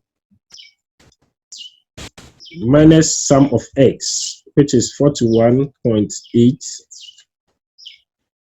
and sum of Y, which is 268.3. okay, all over n, which is 6. The number of data January to June is 6, into brackets sigma s squared, sum of sigma s squared, sorry, sum of s squared. So s squared is here. So we have 295.88 minus sum of x. So sum of x is 41.8 all squared. Okay, good. All squared. Okay. So we need to evaluate this. Okay, we need to evaluate this. So let's see. 6 times 1885.91. Okay, that gives us 11315.46 minus 41.8 times 268.3. That gives us 11,214.94 all over 6 times 295.88. That is 1775.28 minus 41.8 to the power 2. That is 1747.24. Okay, good. So let me try and continue from here. So 11,315.46 minus 11,214.94.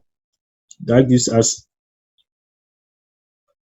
100.52 all over 1775.28 minus 1747.24. That gives us 28.04. So B is equals to 100.52 divided by that. That gives us 3.58.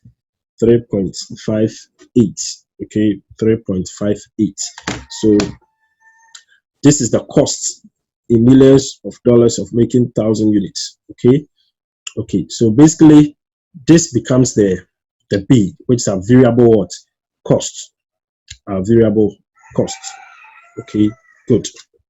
So now that we have found the variable cost, okay, let's determine our fixed cost.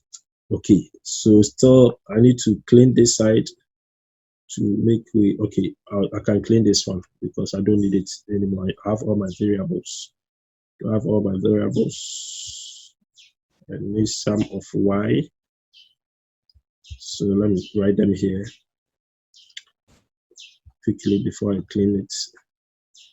I need sum of y, which is equals to 268.3. I need sum of x, which is equals to 41.8. Okay.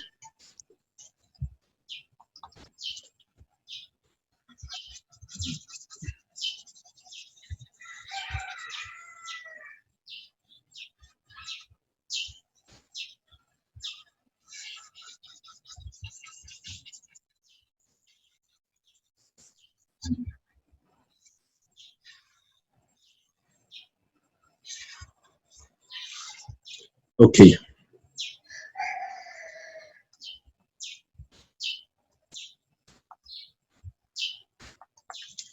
Okay, so A is equals to N, right? Sorry.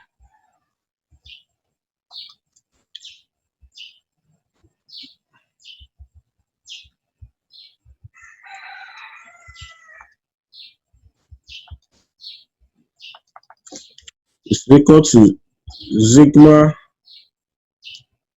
y, okay, over n minus b sigma x all over n. So we have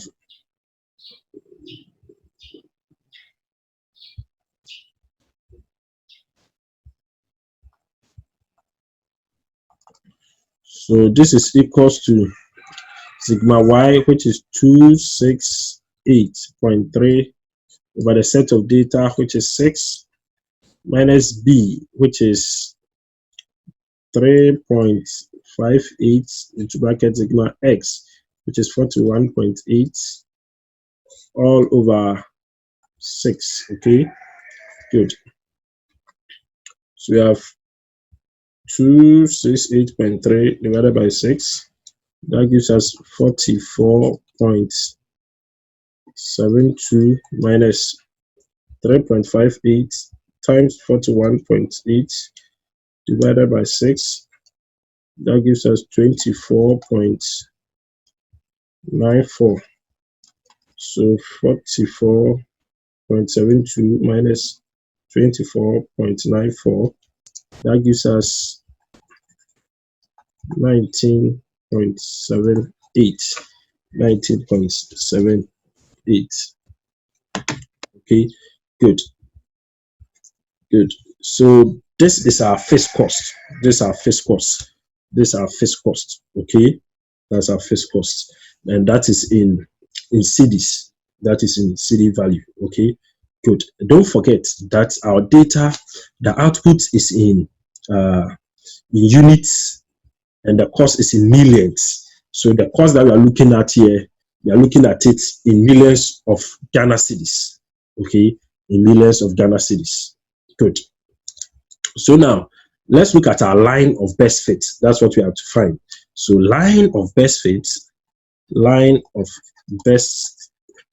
fit, okay, is giving us y is equals to a plus bx, right? Good. And that is the case. If that is the case, good.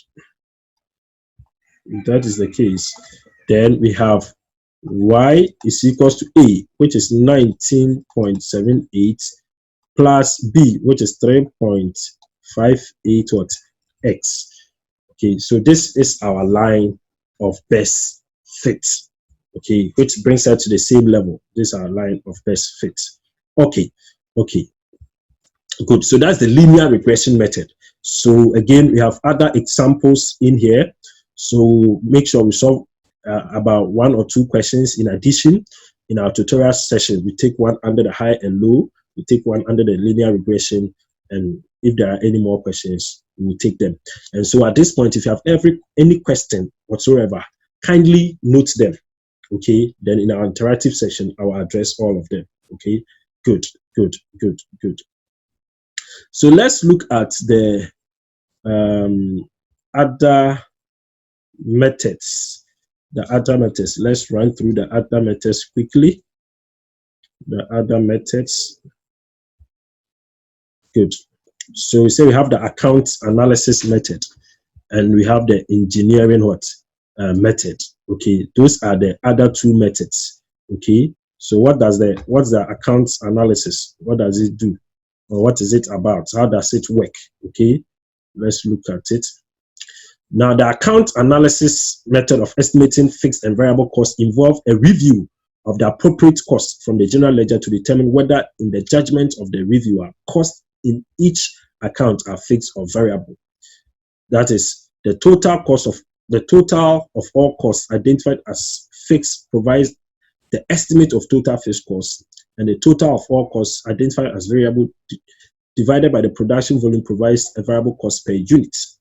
The method requires a high level of expertise and knowledge of the content of the general ledger account, and will normally be carried out by accountants or otherwise experienced employees with familiarity of the nature of costs within the general ledger. So this is a method of going through the general ledger in identifying those costs that are seen as fixed and not as variable. And as it's rightly stated in here, it needs experienced hands or accountants, okay, to carry out that. It cannot be left in the hands of just any junior staff. And you have what is called the industrial engineering method. The industrial engineering approach examines relationship between input to a manufacturing process, that is input like material, labor, expenses, and the output from that process, that is finished goods or service. This analysis can help managers to better understand costs, okay, as a result improves cost what control. The analysis might include elements such as time and motion study that identify how much direct labor time is needed to produce a certain amount of output. The process can be used to examine such relationship in a more sophisticated way by taking cost drivers into what? Consideration. Taking cost drivers into consideration. So basically, these are the other methods. So just have to have a brief idea of how that also works. Okay, good. So I implore you to make time, go through the notes, solve more questions, okay, on your own. In our interactive session, try on your own to go through what you have done today. Try it and see whether you can do it, and try solving other questions. Okay, good. You have the Institute manual at your disposal. There are chapter review questions in the video, so you can go through them. Okay, good. You can go through them. Good. So these are the review questions. Okay, you have review questions there that you can go through. Okay, all right. So on this note, we end here. We end here, and we meet again in our next session. Okay, where we'll look at chapter 4. Look at chapter 4. Do have a blessed day. Do have a blessed day.